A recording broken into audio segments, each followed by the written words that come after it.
The tissues of pigs are 95% similar to those of humans, so it is not strange to think that many doctors use them. At the time when human dissection was not an option, pigs served as guinea pigs instead of humans. Our main character is a butcher named Maru. He is used to working every day with pigs, but apparently his boss was not very happy with the possibility of Maru being better than him. The muscular man tried to intimidate him. He asked if Maru really thought he could take his place as a butcher with 5 years of experience. The boss hit the axe on the wall behind the protagonist, thinking he would be afraid. The truth is that Maru didn't care about the man's performance. The boss always showed up to make these jokes and show off his body muscles, so the protagonist advised him to leave the axe aside or there won't be a bench for a long time. The manager of the food livestock is called Hong Junho, and he says he's sorry to sell the pieces of meat. Maru focuses on cutting food, but Hong fumbles him again to say that the employee has great knife skills, considering that he has only been in the company for a year. Maru tells the boss to stop disturbing. Hong obeys and decides to disturb Kim Yang, but the girl was busy devouring all the food in the place. Kim worked as an accountant at the food livestock company. It seems that she likes the job a lot. Hong demands that Kim return to the office. Then he hugs Maru, saying that he cares a lot about the employee. The protagonist doesn't believe in it much because he remembers that the boss doesn't pay well, makes him work without time off, and even drags him to sleepless nights because he doesn't want to do it alone. The protagonist adds that Hong pulls him back and forth after work. To top it off, he has to do the slaughter himself. Hong justifies his actions by saying that it is because he loves the protagonist. He remembers Maru's first day at work. The butcher should finish off the pig. At first, Maru looked like a helpless boy with a dagger in his hand, but he did not hesitate to perform the job. It was then that Chief Hong knew that he was in front of a good butcher. The conversation about the protagonist's trajectory continued in the bath. Hong forced him to rub his back. Once again, the protagonist was taken out of work to help the man. He could not be more angry with the situation. Then he warns that he expects to get paid for it. The boss asks if he really needs money that much. Maru answers in the affirmative. Then Hong says that he has a lucrative job this time. Maybe it won't be enough to transform his life, but at least he will be able to get out of that basement room he is living in now. Maru can't miss the opportunity to earn money, and asks what the job is. Hong remembers that he had said that he studied in Japan, in which case his next destination is Japan. A few days later, the protagonist traveled by plane towards Japan. The job his supervisor had talked about was in an urban livestock farm in the country. He was sent because the Japanese livestock company requested meat with urgent labor. So 6 months passed. Maru was forced to work for 6 without taking a single day off. It wasn't much different from his job in Korea, but the protagonist thought it would be better to go through it in his home country than in Japan. And when he got here, they said there was a lack of manpower, but even after 6 months, Maru was the only employee there. A Yakuza-like guy watched his work day after day while smoking cigarette. The protagonist curses the man in Korean because he knows he won't understand anything. The Japanese smiles, thinking it's a greeting. Anyway, Maru feels that there is something extremely wrong going on. Japanese livestock farming requires him to carefully separate the ribs from the pig. The order is suspicious. All other parts of the pig are discarded except for the ribs, which seem heavier than usual. So Maru assumed that the Yakuza-looking men carried something inside their ribs. A thin line on the bone showed that it had been cut off once and reattached. The protagonist tries not to waste time on it. He just wants to finish the job and leave without attracting the attention of the Japanese who watches him. Later, the protagonist called Chief Hong and shouted that he couldn't take it anymore. For 6 months, he has been doing overtime and strange jobs. In addition, there is a Yakuza member who is watching the whole process. Hong calls him a brat and asks why he is complaining about working overtime now, if he has always done it in South Korea. Maru replies that the problem is that the place is very strange. Hong makes it clear that he made an effort to get him to Japan because he knew he needed money, so he asks the butcher not to disappoint. After all, Maru needs to pay his younger sister's school fees and his mother's card debt, so going back to Korea will be a waste.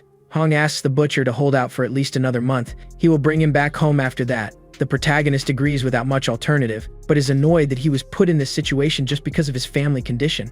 The next day, Maru is back at work suspicious. All his effort is for money, so he decides not to care and endure another month. At that moment, someone speaks his name. The newcomer talks in Japanese. Maru tries hard not to insult the watchman with his hands in his pants.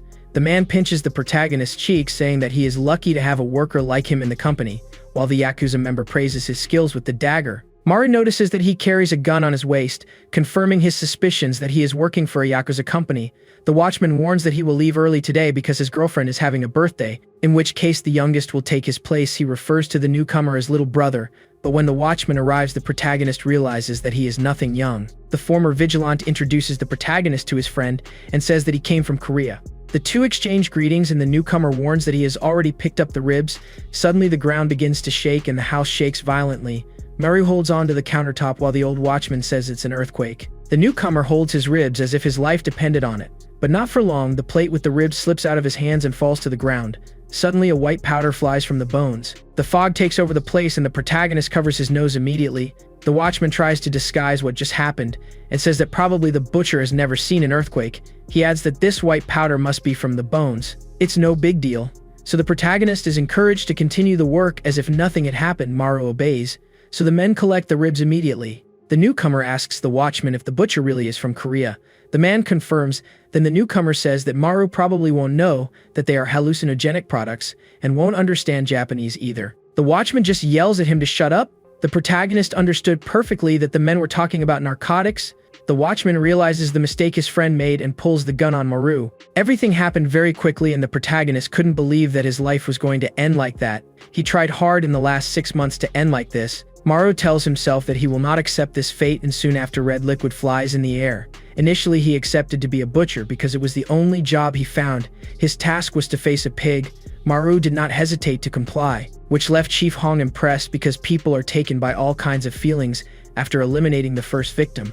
But Maru is different. He continues to do the same job without remorse. That's why Hong was sure that his employee was perfect for the position. Now the protagonist needed to use his skills to prevent himself from being shot. The watchman's arm was thrown thanks to Maru's sharp blade.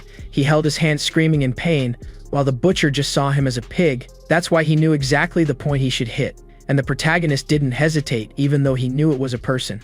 For him it was no different from the pigs that passed by on the countertop after the watchman fell to the floor. The newcomer used the protagonist against the walls, then punched him several times in the face and shouted that he shouldn't have done that to the boss. The watchman was going to propose to his girlfriend today, but Maru ruined everything. The protagonist was so injured by the punches that he knew he wouldn't survive if he stayed there, so he had no other option but to use his dagger again. But the wound was nothing to the muscular man. Maru kept getting beaten by the delinquent, who said the blade was too weak.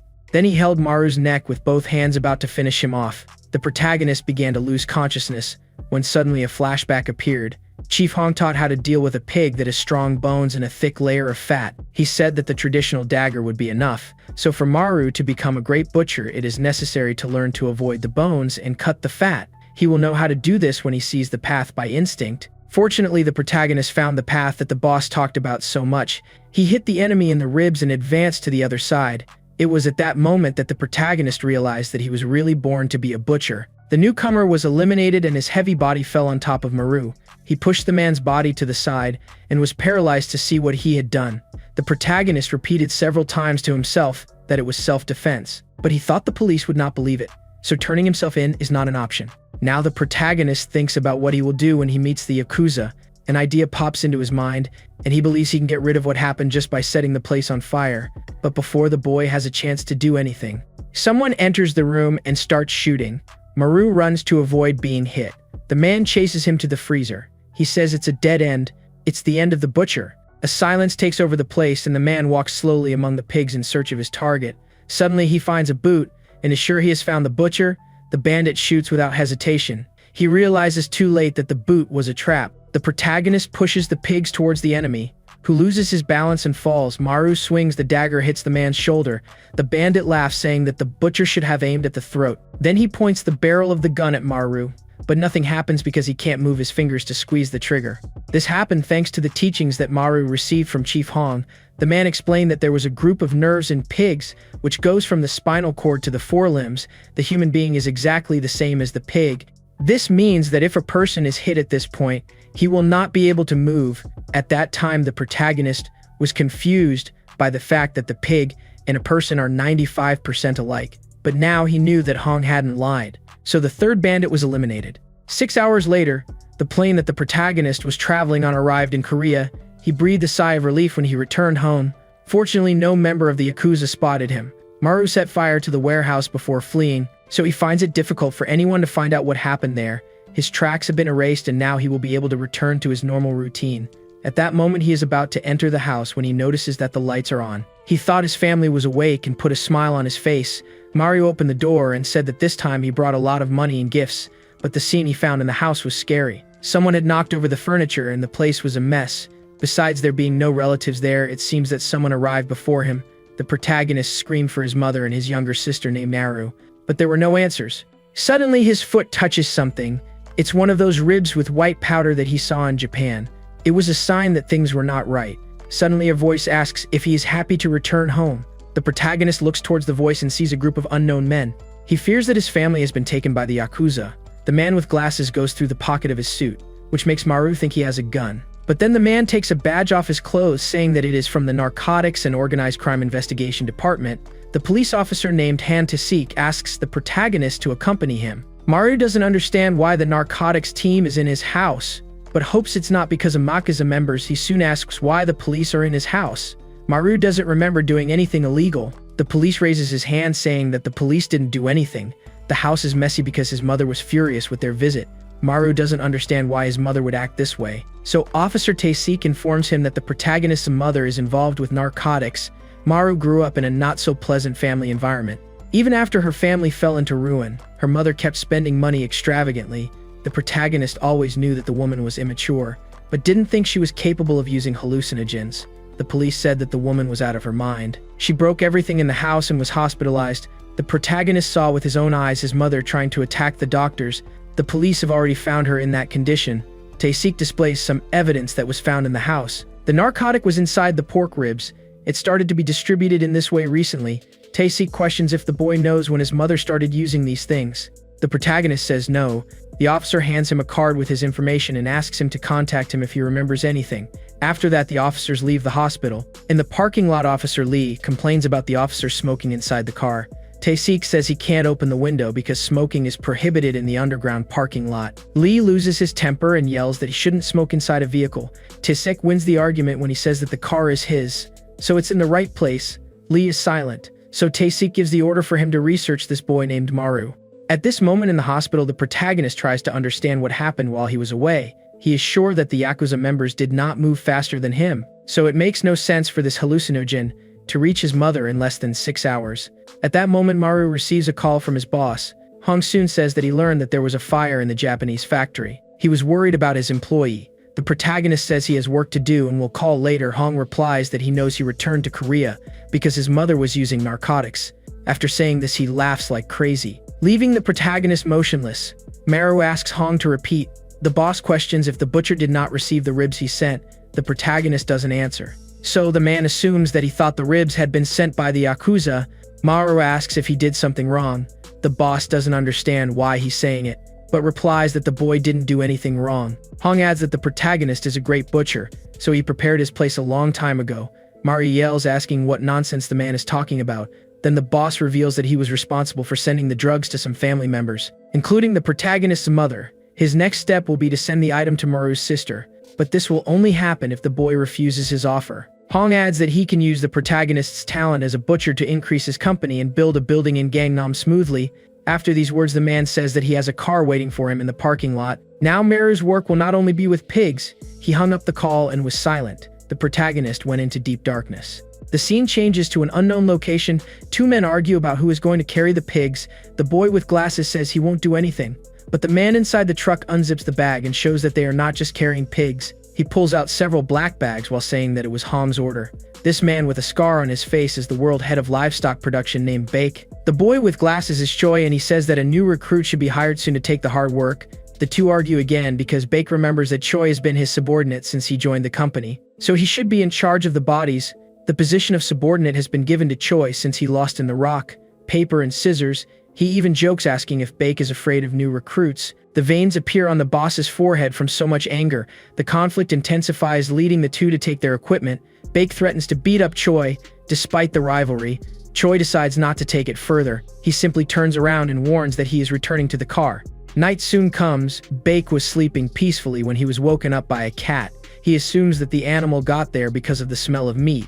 After a few seconds playing with the cat, Bake realizes that Choi has not yet returned. He finds it strange and decides to check the reason for the delay. When he approaches, he realizes that the door has a crack open.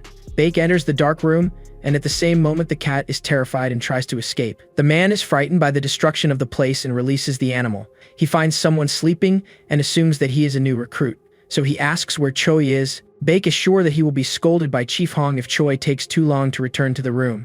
At that moment, the man pushes the recruit with his foot after getting no answer. Then he realized, surprised, that in fact that man was Choi. Unfortunately, he had already passed away, and a red liquid was dripping from his mouth. Baek laughs at the situation, saying that it seems that Choi received a visit from the superiors. This time he could not defend himself with the dagger. The man was sure that his co-worker deserved that fate. But what he didn't know was that the person responsible for Choi's attack also targeted him. At that moment, the protagonist walks up to the man with hatred in his eyes. Baek mocks his opponent, saying that he is nothing more than a member of Generation Z. Maru quickly closes the distance between the two, as the guy laughs when he meets the new recruit. In the next moment, he blocks Maru's dagger using his power hammer, the protagonist being surprised that just one counter-attack was enough to lose the dagger. Baek interrupted Maru's thoughts and brought the hammer closer to his face. While all this was happening, Chief Hong calmly prepared a party with his minions. The employees talked about the latest news. They heard that Hong sent Choi and Baek to fetch the recruit. At first they thought it was an exaggeration, but one of the guards defends the boss's idea by saying that this new recruit looks different from everyone else. The officials argued about who was stronger. Some argued that Baek would defeat Choi without a doubt. Junsik remembers the day he worked with the man. Everyone treated Baek as an invincible legend. One day he defeated all the bullies and gangsters in a city. Baek was already very strong using only his hands, but he won an item that perfected him. The hammer that was given to him by Director Hong was invincible. That was the moment when the physically stronger found the strongest equipment. Since then, Baek is called a bull that can't be stopped. At least that's what they thought. Back in the bull's fight against the protagonist, Maru dodged the hammer, but he fell to the ground awkwardly. Baek couldn't believe that a guy with these skills could have eliminated Choi. He became more excited to defeat the protagonist. Maru kept dodging the attacks. Baek laughs like a lunatic as he chases him. He pushes Maru into the wall. It becomes obvious that the man is physically stronger than the protagonist. In addition, Baek is agile and skilled. Maru feels at a disadvantage. Baek does not give him time to think, so a new attack begins. Maru dodges the hammer several times. He manages to superficially use his broken dagger, but finds a blind spot to finally win the fight. However, Baek was agile and stopped the dagger with his teeth. The sight was frightening for Maru. He has never fought a non-unbeatable man, but this is not enough to make him give up. The protagonist swings the broken dagger, however, it hits any part of the enemy's body. Baek laughs at him and says that a mosquito bite will probably hurt more. He decides to end the clash, but the protagonist is skilled at dodging hammer. He almost got hit. Baek became even more agile, and his foot hit Maru's face squarely. The butcher fell to the ground complaining of pain, and was pulled by his foot. Baek threw him towards the wall. Maru couldn't avoid the collision. He stood still while Baek prepared for a new attack. But at that moment, the lunatic man felt a strong pain in his wrist. He noticed too late that the butcher only aimed at his vital points. The protagonist calls him disdainfully and seriously asks if there is any who laughs at Baek's bad jokes. The man felt offended. After all, he introduced himself from the beginning as Taurus and felt happy about it. Baek gets so angry that he yells that he will finish off the rookie. Meanwhile, Hong finishes putting the picture of the protagonist on the wall. He praises the butcher's beauty, saying that Maru could be a celebrity if he wanted to. The employees say that the boss worked the artwork. Hong agrees and wonders how Baek is doing at this point. There is certainly no one on his team capable of defeating the bull. The employees agree that Baek is the greatest. Suddenly, the boss's face darkens and he asks where the respect for Maru is. The men are intimidated. Even so, they think it is exaggerated to treat a 23-year-old butcher like a legend. Hong replies that Chief Baek is just a bull, while Maru is a butcher. Hong trusted his youngest employee and had reason to do so because at that moment Baek was defeated by his own weapon. The protagonist hit the man's vital points in advance, so he lost his strength and couldn't hold the hammer. Now Maru looked at him coldly, while Baek stood on the ground without strength. He thought that the protagonist was just hitting points randomly, but in fact it was all part of his plan for Baek's nerves to be immobilized. At that moment, Maru says goodbye to the man, referring to him as a cow, then uses a dagger as a nail to finish off the opponent. Minutes after Maru finally arrived at the party that the boss prepared, he was greeted with a sign that called him manager. Apparently everyone was happy with his arrival. Suddenly, the protagonist took 2 badges from his shirt and threw them on the ground. The faces of the employees changed when they saw that it was Choi and Baek's identity card. The butcher refers to the men as pigs, which puts Hong's guards on alert, and they quickly take the dagger to defend themselves. Maru only refers to them as filthy pigs. The guards then attack together. The protagonist takes a new dagger and uses Baek's hammer. He was ready to finish off all the security guards. Hong watched everything sitting on a chair, but thought he needed to do something. Suddenly, the boss took something out of his pocket while shouting Maru's name. He was rooting for the protagonist against all the guards. The employees were shocked. Hong taught Mary to treat pigs like humans, because despite look passive they attack humans. The teachings were put into practice against Hong's security guards. The protagonist knocked out the pigs with one blow, then did the same to the men. Some of the guards were annoyed by Baek's hammer being used by a butcher. The protagonist took a deep breath at the accusations and decided to use the second step he learned from Hong. He used a technique to remove all the red liquid from the pig's body. To do this, it is necessary to pierce the jugular vein. The details were lived in Maru's memory. The attacks are scary for ordinary people. But the protagonist did not stop there and decided to use the third step. He knew a precise method to remove the skin. The technique was used on the enemies. Hong finally interfered and told the butcher guards the other steps of the teachings for later. The floor of the room was a mess, and the protagonist realizes with surprise that there are still some men standing. The employees understood that the butcher really was worthy of the position of manager. Maru thought about eliminating the rest, but was reprimanded by the boss, who said it was time to stop. Suddenly, the protagonist attacked him with the hammer. Hong blocked the blow with his hand and said that he understood that the boy was confused, but he needs to differentiate people from pigs. After these words, the boss broke the powerful hammer with his bare hands. He threw the cake and asked if the protagonist realized that what he eliminated were people. After the argument, Hong ordered him to enjoy the party. However, Mero only wants to know where his sister is. He even threatened to finish off Hong if the man did not answer. At that moment, a female voice enters the room and asks what happened. Kim was sad to see the cake on the floor. Tears flow from her eyes and she asks who caused it. The security guard was about to say it was the boss when Hong stepped on her face. So the blame was placed on the protagonist. Suddenly, the woman shot towards his face. Maru was incredulous when he saw the bullet pass close to his head. He hid among the mess and thought about what he should do. The woman didn't give him a chance to think and shortened the distance between them. Maru knew that her intention was not good and soon pushed the gun back, determined to defeat her. Kim surprised him with a kick to the chin. The protagonist didn't expect her to fight so well with her hands. The girl simply said she was going to teach him a lesson, because he destroyed her cake. Hong yells at the protagonist to be careful because this woman is the best thing North Korea has trained. The warning was too late because at that moment Maru was already in the crosshairs of Kim's gun. The scene shifts to the past, when Kim eliminated a large group of gangsters and ate their food. Hong was surprised when he realized that his target had been eliminated, but he didn't expect the person responsible to be a woman. Kim asked if he was a soldier in the Southern Army. Hong quickly came up with an idea and brought more things for her to eat. He thought it was strange for someone to eat after all this mess, so he questioned why she didn't do a mukbang broadcast. Kim didn't know what that was and he showed a video on the phone. Hong said she could make a lot of money just by eating. The girl's eyes lit up. It was then that the boss took the opportunity to invite her to work with him in exchange for all the food she wanted. At first, Kim refused, saying it was a bribe, but then accepted the offer in exchange for all the food he could have. A week later, Chief Hong learned of a strange explosion sighted in Gaesun.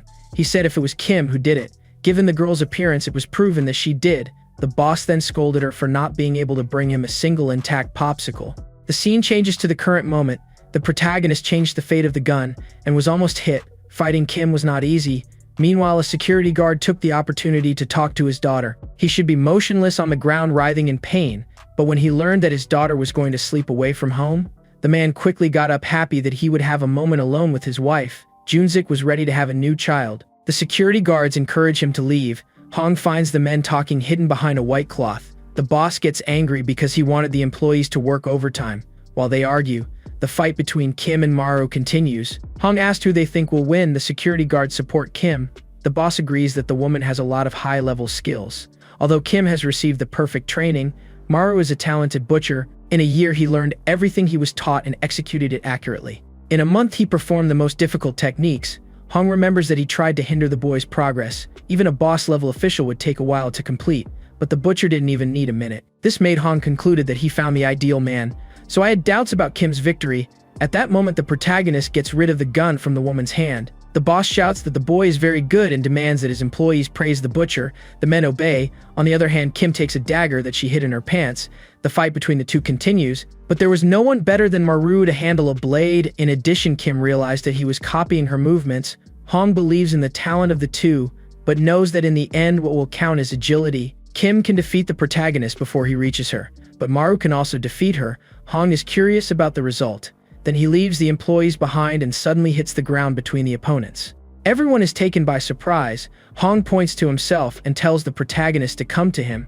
Kim loses his temper and questions how the boss chose the brat for such a high position. Hong just delivers a free food ticket at a nice restaurant. The woman runs after the ticket, saying that she will come back in an hour.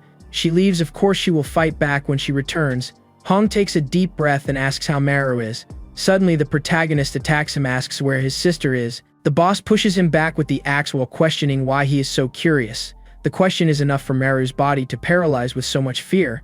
A memory of the past appears in his mind. Maru remembers that on a random day when he was 21 years old, he received the news that his father passed away. He became the new head of the family and accepted to work with Hong to be able to support himself. It wasn't so bad because there was someone who loved him as if he were his son. At least that's what the protagonist thought. He even sees what happened to his mother. So at that moment he lost his patience and attacked the boss, asking why the man did that to him. Hong was happy with the duel and helped the butcher improve his techniques. Apparently the boss took the opportunity to train his best student. He scolds the boy for not knowing how to distinguish between real and fake gaps. Mara knew that beating boss Hong by taking advantage of loopholes was not an option, but he doesn't understand what he should do. The protagonist remembers the opponents and tells himself that he has to come up with a different strategy. Hong interrupts his thoughts by asking if he thinks he would have time to think during a fight. The boss took advantage of Maru's low guard to hit the vital point between his legs. The protagonist screams in pain, while Hong makes it clear that there is no way the brat can win. He is sad because he thought the butcher had learned everything he taught. Maru gets up prepared to beat him, but it is in vain. The employees are embarrassed by the scene. They knew that Hong is a strong monster. It will be difficult to beat her. Maru kept attacking. The boss watched with a smile on his face. He said that in a direct fight like this, the biggest advantage is yours for being in a heavier weight class. It means that Maru has to try harder. The protagonist feels humiliated by the situation. Hong then suggests fighting with his fists, but the protagonist does not give up the dagger. It is as if his life depended on a blade. Suddenly Hong throws a table towards him. Maru takes advantage of the moment for a sneak attack, which goes totally wrong and ends with Hong adjusting his shoes. Then he pushes Maru. The butcher gets hit many times and can't react. The boss was finally willing to tell why he did these things to Maru's family. But before he questioned how much the butcher thought those hallucinogens he burned in Japan were worth, only $300 billion. Now all that money is gone and Maru can bet those guys were unhappy. Hong adds that the Japanese ran to him with wide and red eyes. Maru could never face them, so Hong managed to cover the boy. This is the role that a loyal friend would play. But the boss did not hesitate to retaliate for the mess that the protagonist made, and what happened to his family was unpunishment. Now the bodies in the room prove his ability to return the money that was destroyed by the fire. The boss waits for a handshake from Maru. If he agrees to work together, the amount of 300 billion could increase even more. Hong walks away after the offer and makes it clear that the protagonist will be able to start working when he is fully recovered. Maru finally breaks the silence. He asks why Hong did all this. The boss could have talked, and they wouldn't have gotten to this point. Hong replies with a scary smile that is more interesting. The protagonist bursts into laughter, as lunatic as the boss. The two seem to have lost their minds, but Hong's smile went away when Maru stood up. The butcher said he saw him as a mentor and father. So Hong got his hands on his family because he thought it would be more interesting. A futile fun that made Maru furious, in which case the boss can't even be compared to a pig. The protagonist promised he would finish him off. His intimidating eyes made the boy's intention obvious. The boss told him to do whatever he wanted while ripping his own clothes. Hong left his body exposed for the boy to assess if he really looked like a pig, then said that no matter how good a butcher could be, he needs confidence to do something. While the two argued, Junzik wrote a letter to his dear wife, where he said goodbye and said the location of his money. He was sure he would not get out of the chaos alive. At that moment, the fight between the men became more tense. Hong said he was sad with his student's words. He taught him everything to Maru to simply treat him that way. This time, the protagonist decided to use the teachings against the teacher himself. He waited for the moment when Hong would try to hit his face so he could hold the handle of the axe and counterattack. The protagonist stopped the blade inches from the enemy's face. The boss thought nothing was going to happen, but suddenly he is hit in the chin and red liquid drips on the ground. The employees were incredulous at the scene. Even Hong was surprised when his glasses broke in two after the blade advanced on his face. The successful attack was because the protagonist turned the dagger and adjusted the position. He tried the attack once again, but was kicked away. Hong would not let something like this happen anymore. At first he thought Maru was joking when he said he wanted to finish him off. Then the guy left the low guard. He didn't think the protagonist would really try, in which case the boss has no choice but to finish Maru first. The protagonist gets up in pain and realizes that he has no way to escape. Hong appears before him and asks if the butcher knows from which direction his axe will attack. Suddenly, the axe lowers with full force, but is blocked by the hammer that Maru stole from Bake. The boss's axe is destroyed when it collides with the protagonist's item. Maru takes the opportunity to hit the man just like it did with Bake. The powerful attack reminds Hong of the bull, The hammer apparently intensified the anger in the user's body, but the boss realized with concern that the moves Maru was using against him were the same as the ones Choi used. The protagonist was able to copy the same abilities in such a short time. Lastly, Maru used Kim's moves. Junzixai watched the scene impressed. He didn't think that there could be anyone capable of copying all the techniques of the people he has fought so far. The guard felt that for the first time there was a chance for the boss to lose. Hong was not going to accept being defeated like that. He squeezed Maru's neck hard and hit precise punches. The man questions how the butcher dares to call him a pig when he cleaned up all the mess that was left in Japan. After these words, the protagonist was thrown away. He gets up in pain. Hong says he hasn't used all his power yet and asks if the brat really wants to go all the way. Maru remains with his head down. The boss didn't want to do anything against him, but now that he's been threatened, he can't let him go. At that moment, the protagonist wonders if this will be the end of him. He threw away all the memories and positive feelings towards Hong so that he didn't hesitate. At least that's what Maru thought, but there's one thing he's sure he didn't throw away: their will to live. At that moment, the two prepare to finish off each other. Suddenly, a gunshot noise is heard. Kim invades the room and screams, asking what is happening here. The next moment, the girl paralyzes and the gun falls to the floor. Hong calmly says that his noisy child has arrived. He then drops the key to the office on the floor and warns her that all her contracts are there. She can find it inside the safe. Kim stutters, asking what happened. Hong just warns her to take half of the money, and the other part is Maru's. After these words, Hong's body falls to the ground. He was eliminated by the student himself with a dagger. Tears welled up in Maru's eyes, and he told Kim to be quick if she wants to retaliate for what happened. Hong was an orphan child. He fought for food with several other people in need. At that time, the law of the strongest was respected. Hong lived like the king of a pigsty. Humans were like pigs, so the chief hunted like an animal and took everyone's food. Men were trapped in an iron cage and were always defeated by Hong, who began to be hated day after day. But he acted that way thinking about his own survival. So Hong was selected as one of the best survivors by the owners of the pigsty. He took advantage of the moment to eliminate the most important member of the place. Everyone was in shock when they saw him hold the dagger. Hong was called a pig, and it didn't take long for the superiors to try to finish him off. Even so, the chief managed to escape. Years later, he returned alive to the iron cages in which he was imprisoned. Hong used to spend his childhood in that place fighting for food and being a servant. He returned because he liked the adrenaline. Many times the chief came close to being murdered, but he always returned to the pigsty that he considered his home. One day, the boss realized that he could no longer differentiate a human from a pig. That made him sad, and when he returned to the superior's room, the men referred to him as a pig. Hong just kept silent. Then he was beaten for it. The man apologized to a woman, saying that the servant was not acting correctly. The president slapped him in the face and said to continue the meeting. At that moment, Hong felt that he would never be treated like a human by the superiors. So in a moment of madness, he stood up and shouted that he was going to become the king of pigs. The security guards did the protection of the president quickly, but Hong's target was the man who cursed him. Then he hit him in the face and then stole his glasses. The president found the scene interesting and with a smile said that I was going to give him a chance. It was after that day that Hong's empire was born.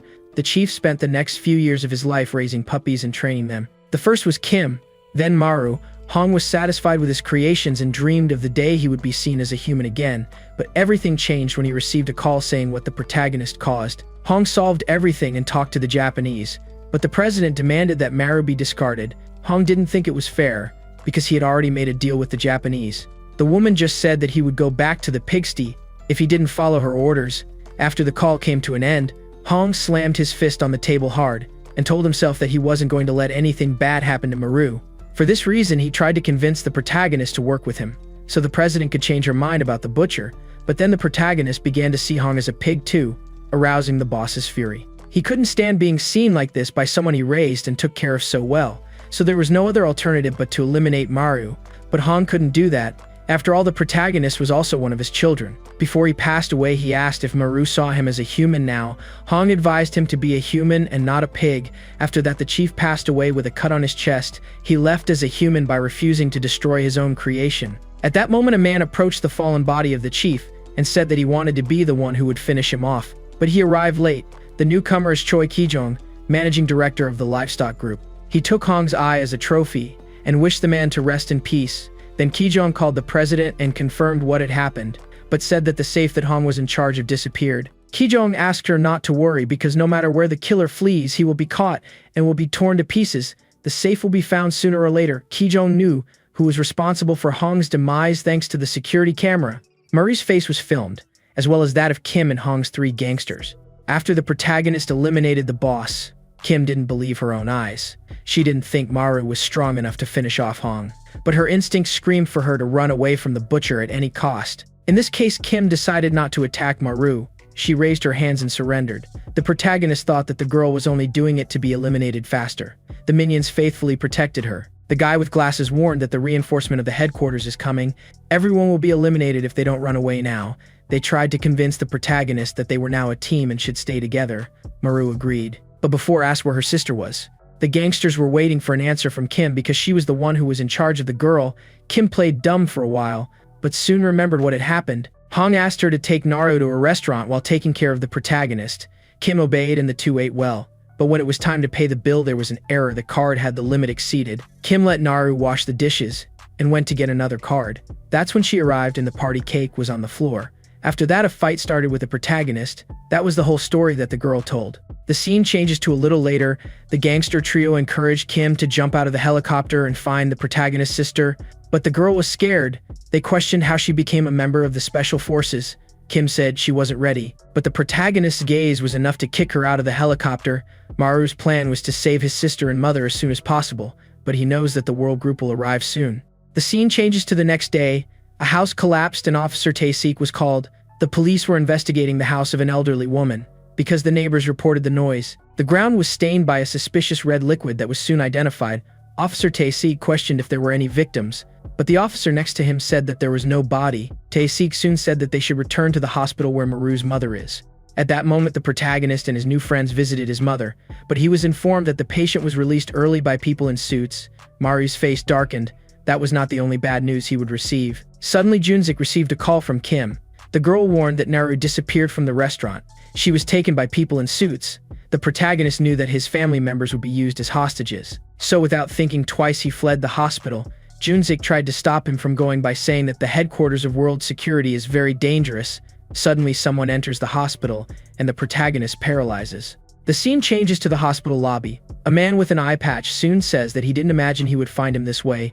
He greeted the officer. Tae-sik knows Ki-jong for the mess he has already made. But the officer is accused of interfering in the lives of several people. Tae-sik says that this is not something that a man who became senior administrative director replacing people should say. He soon asks what the gangster is doing in this place. Ki-jong replies that it is a hospital. He came to visit a person.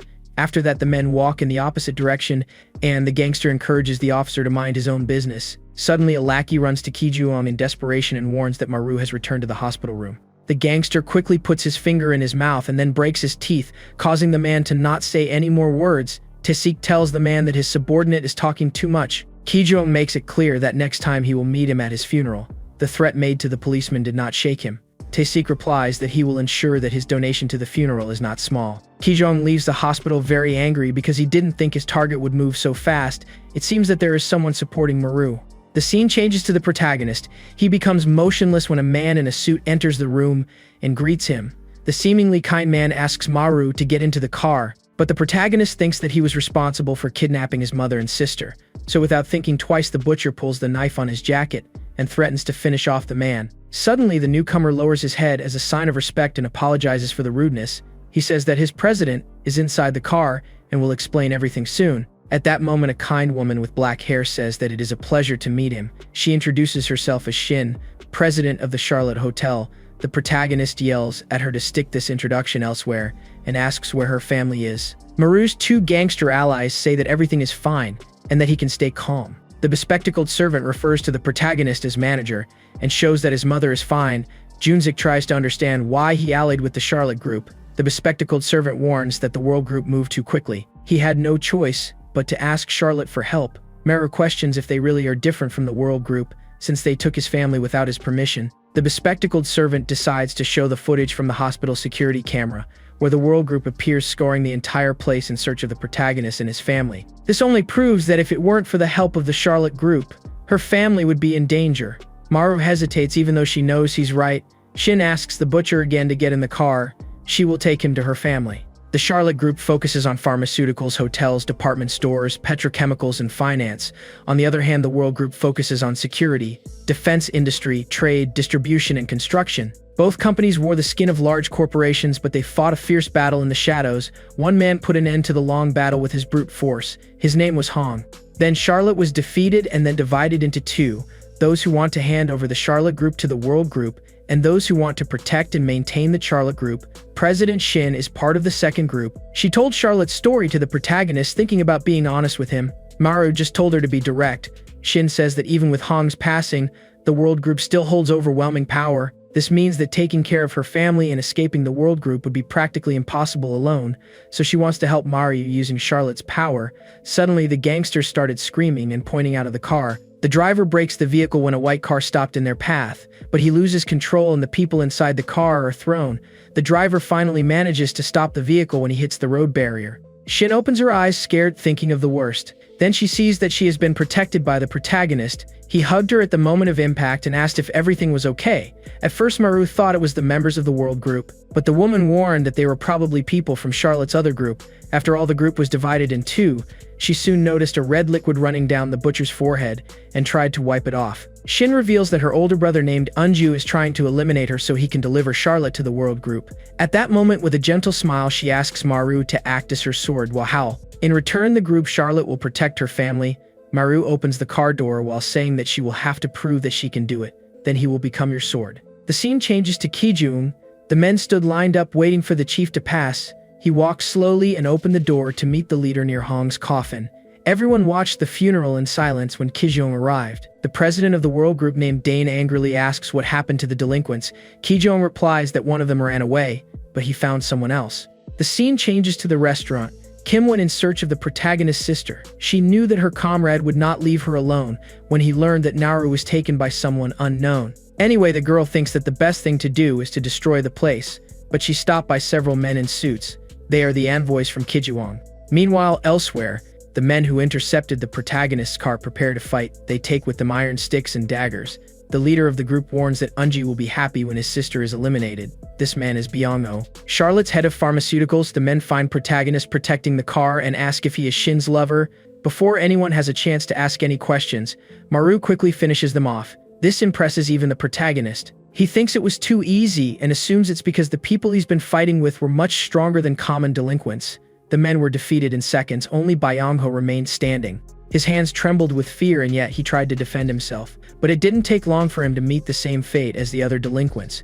Shin gets out of the car and with subtle steps approaches the butcher. He looks at her and says that he just proved his worth by defeating everyone. So it's time for her to prove that she can protect his family. A silence takes over the place and the protagonist asks how they will get to his mother if the car was destroyed. The woman gives a smile and says she prepared something. Then he sees a helicopter flying over them before the protagonist can leave. Shin says he will show the power he has to protect his family. In this case, their next destination is the funeral of the person Maru eliminated. The members of the World Group decided to hold Hong's funeral in a temple. It was a great way to say goodbye to the chief. The monks participate by making a farewell mantra, while the president looked at the body from his old friend. Kijuang is called by a servant. The man warns that there is a problem outside the temple. The problem is Maru. The protagonist wore a suit he got from Shin to attend the funeral. Back at the restaurant, Kim quickly finished off the World Group members, then stole their money. Suddenly she gets a call and someone on the other end of the line warns that the Maru manager went to Hong's funeral, so they must accompany him. A smile appeared on the girl's face because she thought she would have eaten on the spot, but she is warned that it is actually easier for them to become food. The scene comes back to the protagonist and the members of the World Group begin to surround him. The delinquents are incredulous, wondering how this dwarf brat managed to finish off the boss. It didn't make sense because Maru didn't even have the physique for that. Shin asks how the butcher is feeling. The protagonist says that he is just anxious to find out how she will prove her worth. Suddenly a man touches his shoulder arrogantly and asks how the killer had the courage to go to the funeral accompanied by Charlotte's impure wife. This man is Min-seok. He asks if Charlotte has always supported him. Min-seok assumes it was all their plan from the beginning. At that moment, someone catches Min-seok's attention. Kijung simply pushes the man back with all his strength when he is ignored. He introduces himself as the managing director of security for the World Group and demands that he be treated according to his position. Superiors Wong and Shield join the conversation and tell the man not to have fun alone. The protagonist checks to see if his dagger is still in his pocket in case he needs it to use her in emergency. But Shin touches her hand and stands in front of him. She asks what the members of the World Group will gain by doing anything to hurt the butcher. The answer is simple. The officials say they need to defend Chief Hong's honor. They will do it after finishing off the brat. Shin questions if this honor they are talking about is fair when a group attacks a single person. She remembers that Maru defeated Director Hong in a one-on-one fight. When Hong was alive, no one had enough courage to attack him. But now, for some reason, everyone feels more confident when they gather in groups. Shin's words anger some of the men and she is insulted, but the woman stands firm and says that no matter how divided Charlotte is, she will definitely not let anyone touch her people. This means that the Charlotte group will fight a battle if the protagonist is eliminated. Shin believes that it will be very destructive to the world group itself if this happens, but she lets them make their own decision if she thinks she can handle it. In the end, Shin insults the mother of the men to provoke them. Not even the protagonist expected something so serious. At that moment, someone claps and calls the girl's attention. President Dane joins the conversation and says that Shin speaks well, just like his father. Dane looks carefully at the protagonist's face and confirms that he was the one who eliminated Hong. Maru feels intimidated by the woman's look. She just smiles and tells the men of the world group to accompany her. Maru is alone with Shin and asks who this woman is. She replies that she is the president of the world group. Dane is the person Maru should be most careful with. The protagonist is on alert after this advice. Then the two finally enter the funeral room. The huge image of Hong Center draws attention. Maru could be sorry that everything ended like this, but Hong messed with his family, so there was no other way out. At that moment, the protagonist remembers Hong's last words about being a human and not a pig. He bows as a sign of respect and wonders why the boss decided to be eliminated. Hong simply received the attack without reacting. Maru doesn't have the answer to this question, but decided to follow the man's advice and find out for himself in the future. The protagonist is sure he can do it if he uses all the teachings of his mentor. President Shin says that from the moment he crosses the door, he will be her sword. Maru smiles and leaves the temple with her. The two get into the helicopter and leave. Kijuan lights a cigarette and angrily says that he will finish them both. What happened today left him completely out of control. A week later, the employees of the Charlotte Hotel receive the president. The manager soon warns that those people are making a lot of noise. It turns out that the three gangsters of the protagonist tried to open the safe in every way. It seems that Hong forgot to leave the key, so now they are wanting to break the safe at any cost. Shin asks the manager to ignore the noise. She can't do anything because the three idiots are Maru's friends. The man agrees and says that there is another problem. The woman Shin brought is eating all the customers' food. Shin agrees that they are a burden, but it's been a while since the hotel gets so lively, so she decides to ignore Kim too. Shin finally enters the VIP room to find Maru and her family. She speaks kindly to Neru. The protagonist's sister asks the president to tell her why they are here. Maru makes the move of no with her head. Shin understands that he doesn't mean anything because the family was put in danger because of him. That's why she says that Maru didn't do anything wrong and they shouldn't worry. The protagonist's mother thanks Shin for help them. She also asks the president to take care of her son. Shin smiles and promises that everything will be fine. Suddenly someone breaks into the room saying that he has a problem. At first the woman thought it was someone from Maru's group, but the manager said it was her brother Unju. The vice president is sitting in the lobby of the hotel accompanied by beautiful beauties. Meanwhile, at the police station, Detective Tae-sik tries to find out who eliminated Hong. He put the photo of those possibly involved on the criminal wall.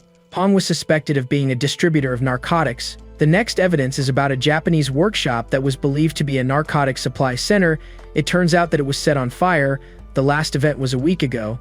A 50-year-old woman passed away due to the use of hallucinogens, and soon after her house collapsed. The woman who was receiving treatment also disappeared without a trace.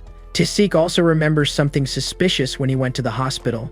The workers of the World Group were looking for Maru. The officer is still not sure if the butcher is the cause or the victim, but it is certainly the common denominator in all these incidents. The only information the police have received now is that he appeared at Director Hong's funeral with a woman. Tae-sik did not come to any conclusion. Suddenly, the policeman interrupts his thoughts to display a photograph of the protagonist and Shin during Hong's funeral. He eventually discovered the woman's identity. Tae-sik becomes motionless when he hears the policeman say that she is the president of the Charlotte Hotel. At the same moment at the hotel, Shin tries not to lose control in front of her brother. Unji teases her by telling her to stop working a little and enjoy. The protagonist asks if she should finish him, but Shin says that everything is fine and takes the bottle of wine, then pours it all on the vice president and insults him. She admits that she always imagined that her brother would join feudal people, but she didn't imagine that she was walking a dog from the world group. The woman was referring to Kijuon, who was sitting in the hotel lobby at that moment. Shin turns her attention to Unju. Unju remembers that the Charlotte group is theirs, but her father is still alive and Unju is coveting the president's position, even bringing an enemy to the hotel. Shin adds that this is why her father named her as his successor. Unju remains with his head down in the face of the teasing, but he soon regains his good mood after having an idea. The man says that it is unfair that only he tries the wine. The next moment, the guy forces the girls to drink too. Shin just watches her brother lost control. Suddenly, he throws the bottle of wine towards her. Shin just watched her brother say that she is acting as president when she was just chosen as successor. A scary smile appears on her face, and he says that their father has become a vegetable. This means that she will not inherit anything until the man is buried. At least the girl is not reciprocates that her sister did. Shin says that he can act as he wants until then, but he must worry about the back of his head. After all, the attack can come from any side. Suddenly, the fight between the brothers is interrupted by a laugh. Kijong says it's a silly sibling argument. Shin forces a smile when kicking the dog out of the world group. She says that this is the territory of the Charlotte group. Kijong gets excited when he is called a dog for the second time. His hand quickly approaches the girl's face and the guy says he will teach her good manners. It is at this moment that the protagonist draws his dagger and hits the delinquent's hand. With a cold voice, he tells the guy to get out of here, or else the next funeral will be his. Kijong looks at the cut on his hand and thinks it could have been worse. It's interesting because his next opponent has to be at the same level. The man wipes the red liquid, saying that he is looking forward to the duel. At that moment, Kijong attacks the protagonist with his bare hands. His nails leave a wound on the boy's arm. Maru wonders how that happened. He is sure that he blocked the attack, but for some reason he was still injured.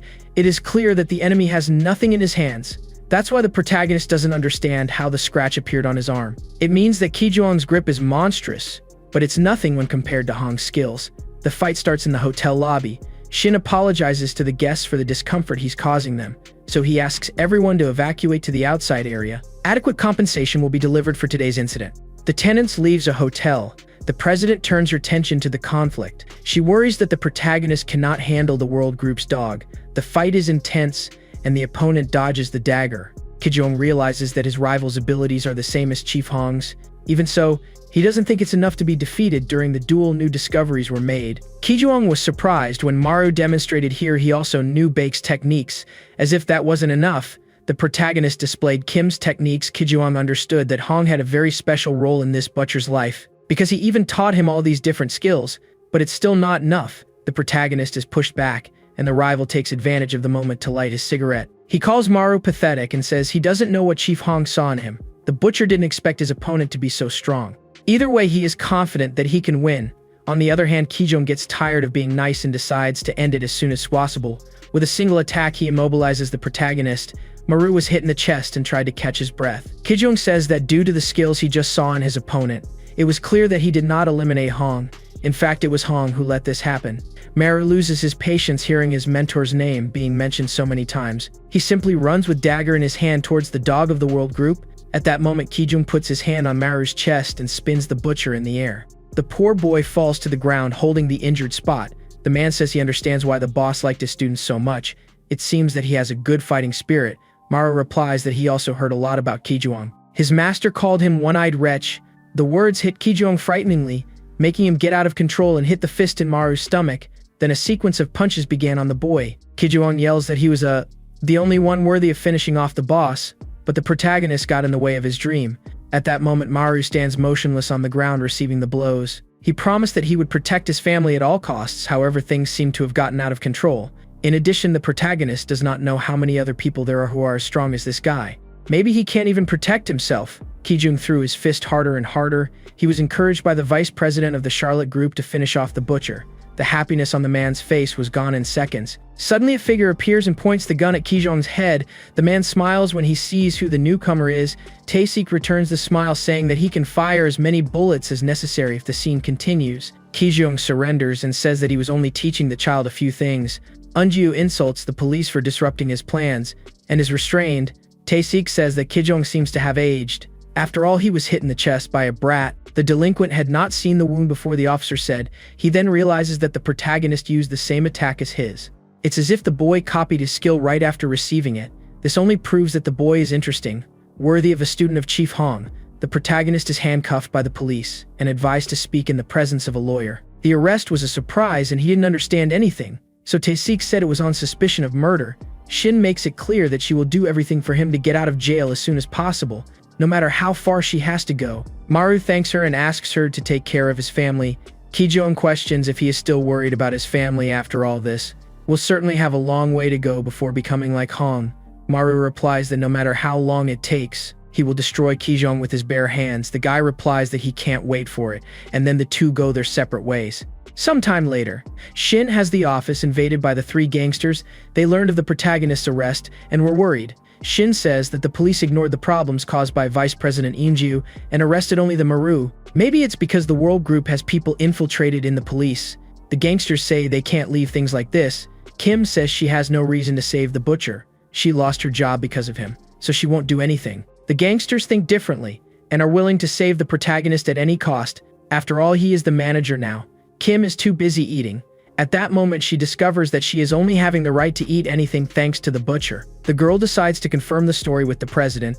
Shin replies that in fact he is only treating her well because he is part of the protagonist's group. Kim says she didn't know that, and from the back to leave. The gangsters try to stop her, so she says that she will bring the protagonist into her own hands.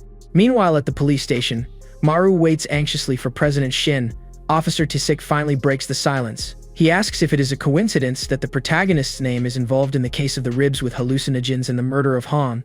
In addition, the police found traces of liquid hawkers of world livestock workers in his house. That's why he questions what Maru's connection is with the world group. Before the protagonist answers, the officer makes it clear that he just wants to help him. At that moment, the second superintendent Kiju enters the room with a plate of food in hand. He says that the boy has already been sitting in the narcotics department for many hours and hasn't eaten anything, so I brought something to feed him. Tae-sik tells the superintendent to leave the plate and leave. Kiju whispers in the officer's ear that the mayor is very angry about the situation. They arrested a guy with no evidence clear. Tae-sik says he needs to leave for a while. He leaves Kiju in the role of taking care of the boy. The superintendent gives a kind smile and advises the protagonist eat slowly. He will not ask any questions. Maru assumes that Shin has already done something to help him. The scene changes to President Dane's office. She coldly says that it's ridiculous for a guy to fight in public space. To top it off, Charlotte's vice president openly flirts with women in his company. This clearly diminishes her corporate value, so Dane questions if they both want to be destroyed by her, because of the trouble they both caused at the Charlotte Hotel. The media has started to doubt President Shin's abilities. That's why she will have a hard time moving for a while. So Unju must take control of the board of directors for a while, in which case she asks the men to stay out of trouble. The scene changes to the protagonist. The superintendent pushed his head towards the soup when the butcher refused to answer some questions. He was sure that Maru had a connection with the world group and wanted more information. A few minutes later, three men walk through the narcotics department. The leader is the white-haired guy. The footman warns that all the cameras have been turned off. No one will know what happens here for about 30 minutes. The white-haired man replies that this is great and opens the interrogation door. A strong smell of red liquid catches the attention of the newcomers. The leader soon assumes that Maru was beaten, so that the room smells like this. He calls attention to the man sitting at the table thinking he is the protagonist, but realizes with surprise that it is Kiju. The leader does not understand how the butcher can eliminate a detective without any fear. Anyway, it is important that they find the boy first, before other flies in the group get involved. The delinquents start looking for the target. The leader makes it clear that it doesn't matter if the boy will be delivered without his legs or without other limbs. The important thing is to bring him breathing. The scene changes to half an hour ago, when the protagonist was surprised by Kiju. At first he thought the man was a Shin envoy. The superintendent kept forcing the boy's head into the soup dish. It was clear that he was a member of the world group and was waiting for the other members while that was happening. Kim also infiltrated the police and even managed to steal a uniform. All his effort was to continue eating for free in the Charlotte group. The girl checked all the interrogation rooms and not hers. She finally arrived in the last room, and when she opened it, had a surprise. Kim hoped to humiliate the protagonist before releasing him, but apparently he had already managed to get rid of the handcuffs and was now busy with the superintendent. Kim yells that he is stupid for doing this to someone from the narcotics department. The protagonist calmly replies that this man is just a member of the world group. It seems that his group is already on its way here. So Mary decided to beat up the man and frame the new arrivals. He asks Kim to make sure that the police believe that it was all the work of the world group. The girl yells that she came all the way here to help him, and now he wants someone else to clean up his mess. Mary replies that this is nothing compared to crossing the border from North Korea. He promises to pay unlimited food for 2 months if she helps.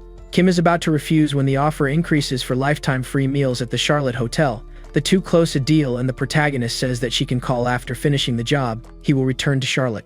The scene changes to the current moment. When the white-haired leader tells his minions to find the protagonist, he is sure that the boy did not go very far. In addition, there are other members behind him. After the delinquents left, Kim finally breathed a sigh of relief. She hid in the ceiling. The girl lands on the floor when she feels safe. So soon she has an idea to fulfill the protagonist's order, but before she does anything, the man waits for her to cross the other room and kicks the metal door hard. Kim is hit on her face and hears the guy laugh at her. She questions how he noticed her presence. The man replies that he couldn't help but notice. Her smell is practically radiating through this room. He jokes, asking if the outfit was a police cosplay that she prepared especially for him. Kim just says that he is still disgusting as always. The next moment she pulls the gun out of her pocket and shoots. Tae-sik and his co-worker listen quickly. The officer tells Lee to run. The officer obeys and asks the man not to stay at the police station, but Tae-sik doesn't take any steps. Suddenly his phone rings and he answers the call calmly. On the other end of the line, the protagonist introduces himself. Tae-sik is surprised, imagining that he was the one who fired this shot, and so he orders the butcher to stay where he is. Mara replies that he has actually already left the station. On the one hand, he is relieved that Kim has started the job. Tae-sik is curious to know why he escaped. The protagonist takes advantage of the moment for his performance. He shares that the world group infiltrated the interrogation room. He survived thanks to Detective Kiju. This means that there is a spy inside the police, which justifies the reason for his escape. The protagonist adds that he cannot trust Tae-sik. He may be a dog of the world group like the others, so he will only tell everything he knows when he trusts him again. At that moment, Kim keeps shooting towards the ceiling to get the attention of the other cops. She shouts that the members of the world group are there and are attacking. For a moment, the white-haired leader thought he was the target. He can't help but feel attracted to the girl. At the same time, he wants to finish her off. The two start fighting. Kim lands a punch in the mouth and tells him to be grateful. Apparently, the leader doesn't mind being beaten for her, which makes everything more disgusting. The man finds an opening in Kim's defense and holds her by the collar, saying that she is not the same as before. Kim is thrown hard to the ground. Before she can get up and defend herself, the enemy tries to hit her foot in her face. Kim just turns to the side and escapes the blow, then draws her dagger. The man asks if she trusts this blade. He thinks he can easily defeat her. The two are about to fight when someone points the gun towards them. The leader asks who this idiot is. While Lee demands that they both raise their hands, the man wonders why everyone is pointing the gun at him today. Lee orders the two to surrender once again, and the leader loses his temper. He tells the policeman to put the gun down. Lee asks how an amateur demands to give orders. The next moment, a bullet went off and grazed the delinquent's shoulder. The man covers the injured part with his hand and asks how he had the courage to do it. The policeman looks confused and replies that he did nothing. The shot came out of Officer Tae-sik's gun. He questions if the delinquent needs another bullet. The officer admits that he did not imagine that a damn world group would cause a riot in a police station in broad daylight. He soon notices the interrogation room open and finds the body of his co-worker. Lee checks the man's condition and warns that it looks like he was hit with a blunt object. Tae-sik turns his attention to the two in front of him and says that they crossed the line, then questions which of the two did this to Detective Kiju. Kim raises his hands and says that he had nothing to do with this situation. They are a police officer who tried to defend his comrades. A member of the world group is incredulous with so many lies and actions. He tries to convince the officer that he did nothing to his co-worker. Kim continues to demand that he be punished, but the man defends himself by saying that when he got here, the detective had already been eliminated. Suddenly, the officer demands that he be silent when putting the barrel of the pistol in his mouth. Tae-sik calls the man so, and warns that so far he is the only suspect of having done it, this with the policeman. The delinquent is handcuffed and tries to defend himself from the accusations. He does not think it is fair to be arrested without any evidence. Tae-sik just asks Kim to report that it just happened. The woman makes the salute movement with her hand up and answers what she will do it. Her greeting is quickly identified by the officer and he asks what is wrong. The girl realizes too late that she made the greeting of North Korea. She runs away and is chased by Officer Lee. Sue feels that he can be released if it is confirmed that the girl is the spy. Tae-sik points the gun once again and says that she remembers telling him not to move. Meanwhile, at the Charlotte Hotel, the three gangsters still plan an alternative to free the current prison manager. Shin receives a call on the phone and is surprised to hear the voice on the other end of the line. She screams with happiness, asking how Maru managed to call her. The three gangsters wait for an answer attentively. Maru says she left the police station thanks to Kim.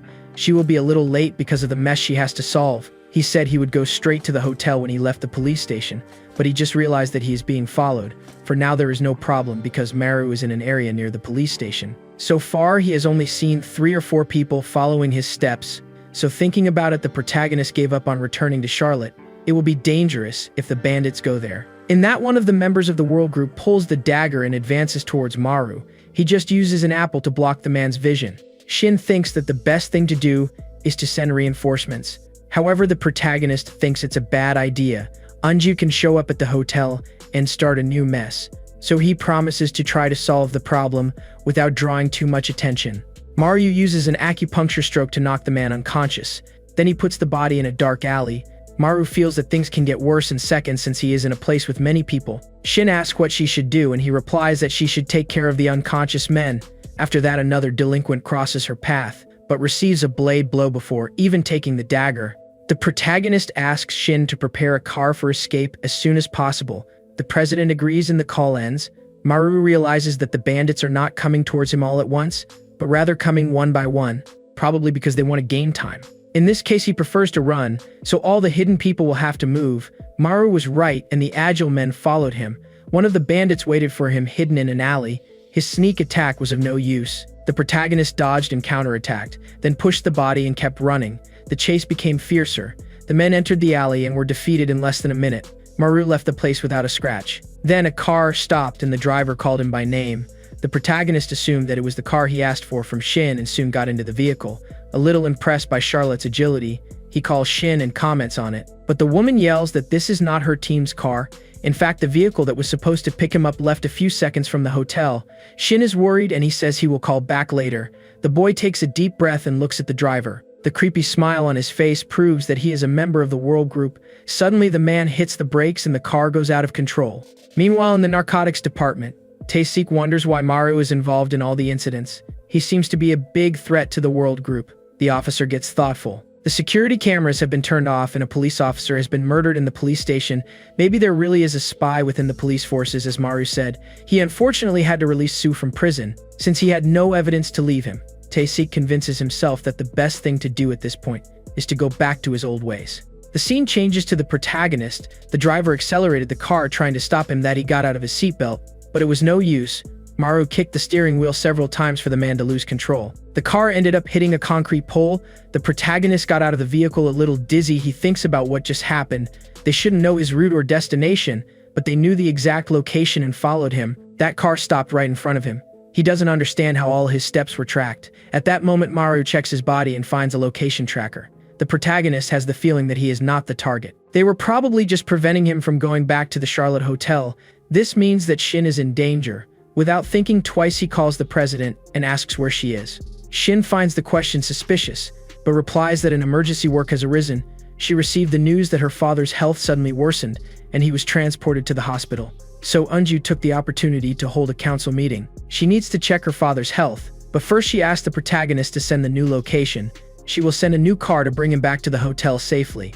Maru tries to recover from what just happened. He knows that his family will be in danger if Unju acts together with the World Group. That's why it's important that he protects Shin, but the protagonist still doesn't know how he can do it. Suddenly he has an idea and calls Kim. A few minutes later, Soo finds the car of the driver who was supposed to kidnap Maru. The man is beaten for not completing the job. The other delinquents were also beaten for not performing the chase properly. Soo calls everyone useless scoundrels. Suddenly someone shouts that the location tracker is still working, which left the leader impressed because he thought that by then the protagonist would have already found the item. I only use his cell phone to check where he is at this moment. But the boy's movement is so agile that it doesn't even look human. The truth is that Maru put the tracker on Kim and forced her to parachute. At first the girl didn't want to do it because she was afraid of heights. So the protagonist said that Shin was in danger now, and he could only give everything he promised when she is safe. Kim was given the outfit and safety materials to jump. She complained from start to finish that she didn't want to jump, but complied because her free food at the hotel was more important. The scene changes to the hospital in the main city. Shin visited her father after the latest news. She finds it strange because just yesterday she received a report stating that the man was fine. The doctor said that he also did not understand the reason for her worsening. Shin questions if anyone visited her father while she was away. The doctor remembers that only Vice President Inju entered the room. The woman understands that everything is just her brother's plan. He called a council meeting under the pretext that his father's health is getting worse. The driver also thinks it's Unju's plan to take control of everything, so they better go. Shin agrees and tries to open the door, but it seems that it is stuck. The girl pulls with all her strength and asks the driver for help. Suddenly a mist enters under the door. The poisonous smoke was the work of the members of the World Group. They eliminated all the security guards of the hospital and trapped Shin in the room. Meanwhile, in the council office, Unju told his colleagues that the president's delay was enough to expel her from office. The superiors defend the girl. After all, the council meeting was called suddenly. It is fair that they wait a little longer. The council members find the delay completely out of the ordinary. Since the president never arrives late, Unju demands that the meeting start soon because he is already there. so it is okay to start without his sister. The council members ask if he has gone crazy. They know that the man's only intention is to hand over the Charlotte group to the world group. Eunju gets angry with the accusation and almost hits the man. He takes a deep breath and just touches the shareholder's shoulder. While saying that he imagines that the man has already commented to several people that the Charlotte group will be handed over to the world group, Yeonju admits that he is a cheater, but he doesn't like the way the news is spreading. In addition, he reminds everyone that Shin went to Hong's funeral, so they should also be suspicious of her. Eunju tries to convince everyone that he is the best option to not let the Charlotte group be handed over to the world group. His attempts are in vain. All the shareholders support Shin. They accuse Eunju of trying to destroy the Charlotte group just because he was pushed out of his position. Shin is the true heiress. Eunju must become aware of reality. The man is annoyed that he has no support and yells for everyone to be silent. He was responsible for raising the shares of Charlotte's pharmaceutical group. In his opinion, Shin didn't help at all. She just works at the hotel and doesn't do anything else before Eunju continues his presentation. The door next to him is destroyed by a delinquent. The man falls to the floor unconscious because of the impact. Soo breaks into the room with his comrades and searches for Maru. The tracker's location says he is in the room. Ma only has old people in the place. Soo tells the servant to look at the tracker again.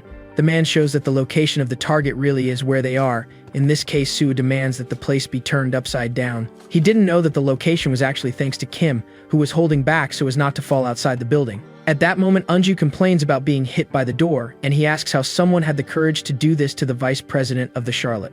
Soo realizes that he hurt a comrade and remembers that Dane asked him to take control of the board of directors, then apologizes for getting in the way. The members of the board are shocked to hear this and call Eunju a traitor. The man gets angry that Soo reveals everything in front of the elders. The delinquent admits that he made a mistake and says he will solve it. He gives the order for the crooks to catch the shareholders. At this moment in the hospital, the smoke makes everyone lose consciousness. Shin tries not to surrender because she knows she won't get out alive if that happens, but little by little her vision gets blurry. Suddenly someone appears in front of her and extends his hand. While saying that nothing is lost, Maru came to get her. A little later, everyone received care. Shin recovered in a short time, but the doctor said that her father's situation is worse than before. The girl did not imagine that her brother tried to eliminate his own father to get the position of president. She thinks that maybe it would be better if she gave up fighting this battle. The protagonist asks if she will give up everything. Even the board of directors, Shin assures her that she will continue to protect him and his family, even if she gives up the Charlotte group. Maru touches the woman's face gently and says that she faced the world group for her, then asks Shin not to give up. The president calms down after these words and decides to go to the council. But first he thinks it's better for him to change his clothes. The two wear a quality black suit. Shin says that by now the meeting is over. His goal then is to prepare for the next shareholder meeting. The protagonist thinks they should go to the board anyway. The scene changes to the boardroom. The elders have been attacked and lost consciousness. Eunju checks if the main shareholder is still alive. He is not sure and complains that the world group hit too hard. Soo doesn't care about the man's words and asks if Maru has already been found.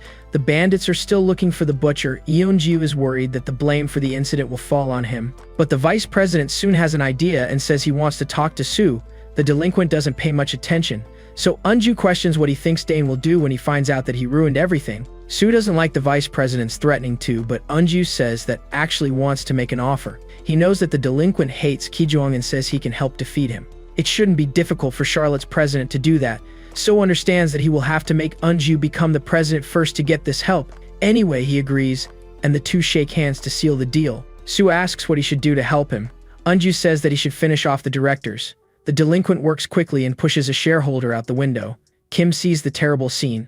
She wonders what hell is going on inside the building. Eunju gathered the directors alive and promised that he would not hurt them.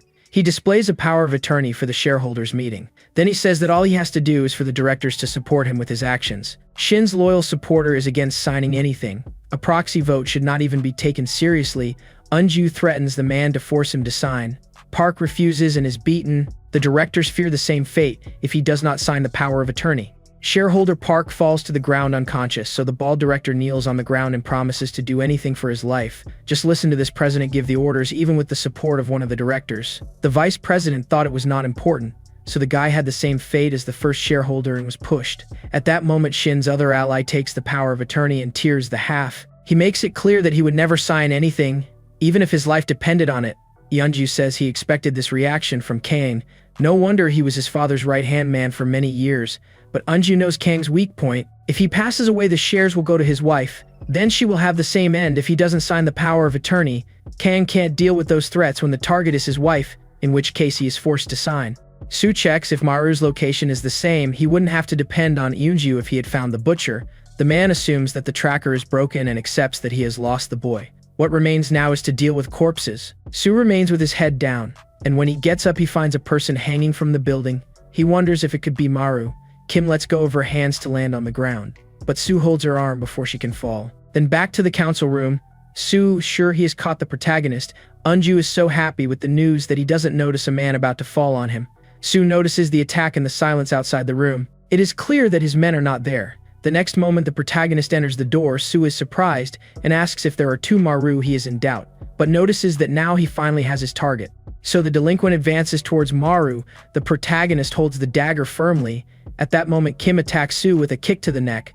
The man falls to the ground and Eunju orders everyone to finish off the newcomer. He accuses Maru of being a coward for making a surprise attack. Sue finally recovers and says he knows that it's Kim. He wanted to deal with the girl, but Eunju suggests that the protagonist be captured first. Sue doesn't like to take orders, but the vice president says that if the protagonist came alone, it means that his sister and father are not alive. A smile appeared on his face, and he said that all he needs to do now is take care of Maru. Suddenly, a female voice says that Eunju is very cocky. Shin walks up to his brother and says that he will remain alive as long as he is alive. Eunju regrets that his chance to get rid of Charlotte's two owners with one blow did not work out. The directors are happy to see that the girl is fine, but now they worry about her father's condition. Eunju also pretends to be worried. Shin slaps him in the face because he knows that everything is an act. Since his own brother tried to eliminate his father, she finds the second power of attorney on the table and asks how Eunju dared to use his father for something like this. It's not a human attitude. The brother laughs and calls her an idiot. The signatures he got is enough to defeat the shareholders. Then he will be the next president. The woman just shatters the paper as if it were nothing. With satisfaction in her eyes, she asks if the man is campaigning with a piece of paper that has not even been registered by law yet. It seems that the vice president is more stupid than she thought. The man remains with his head down, wondering if he really needed to register something in the law. He didn't know that. In this case, the last option left is to eliminate the president. Sue hurries to complete the task. Shin stands still, while his new allies take care of everything. After the man falls to the ground complaining of pain, Kim makes it clear that she had to clean up Maru's mess at the police station, in addition to standing outside the window with her bare hands all the time. The costs will be calculated, and he better be prepared. Maru says he will pay for everything. The last order he has is for Kim to take Shin and the others away from the building. The protagonist intends to stay to finish off Sue. Eunju tries to convince the delinquents to eliminate. Kim replies that she will make him bite his limbs between his legs if he keeps getting in the way.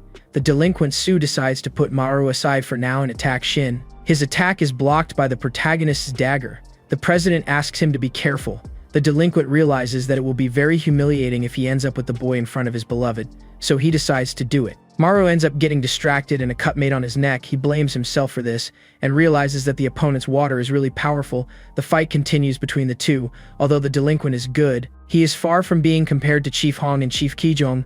The two exchanged a few blows. Fortunately, the butcher's blade causes a cut below the rival's arm. Sue looks surprised, becomes more and more angry, trying numerous blows and skills to hit the protagonist. His kicks go wrong, until Maru immobilizes one of his feet and then knocks the man to the ground. Then he broke the opponent's nose with a blow from his head. In the end, he made several movements with the dagger. Sue falls to the ground injured. Eunju is not happy with the result. He yells that if he had known that the delinquent was so weak, it would have been better to hire Kijong for the job. Sue covers Eunju's face with his hand and throws him to the ground. Shin's brother is seriously injured in the attack. The protagonist did not expect that Sue could move even after so many cuts. He is standing still indifferently. Maru can't stand it and curiously asks if he can't feel pain. Sue replies that he's right. Then the fight starts again. The protagonist realizes it's worse than he thought. It's hard to defeat someone who doesn't feel pain. The way will be to aim at his arteries. Sue is surprised by the attack, but says that he is not the first to think of something like this. At that moment, the delinquent's dagger breaks the protagonist's knife. He comments that he thought Hong's killer was skilled, but he was mistaken.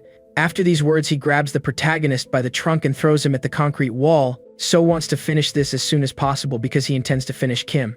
Then he prepares the last attack. Meanwhile, outside the council building, the head of security at the Charlotte Hotel waits for Shin. Bae says he took care of the people on this floor and called the helicopter. Shin says he will wait for Maru. They will leave together. Bae makes it clear that the president's safety is the priority. Maru asked him to take care of everything. That's why Shin must leave first. Kim reassures the situation by saying that his butcher comrade is the kind of demon that comes back even from hell. There is no reason to worry. Shin replies that it's okay and asks Bae to take the boy safely. At the same moment in the council room, the protagonist managed to stop the lethal attack with a piece of wood he found on the floor. He understands that the enemy is still a human, even if he doesn't feel pain. He's not that different from a pig. Pigs have a thick layer of fat and don't fall so easily, lest that attacks his vital points. The protagonist uses the same technique on this guy, a precise kick to his chin. Then he takes the wooden hammer normally used by a judge and hits the enemy's face. It should be enough to finish off Sue, but the man seems to have a body of steel and will not stop until he is knocked out. The protagonist was used to dealing with violent pigs, and he thinks that the delinquent fits well into this position.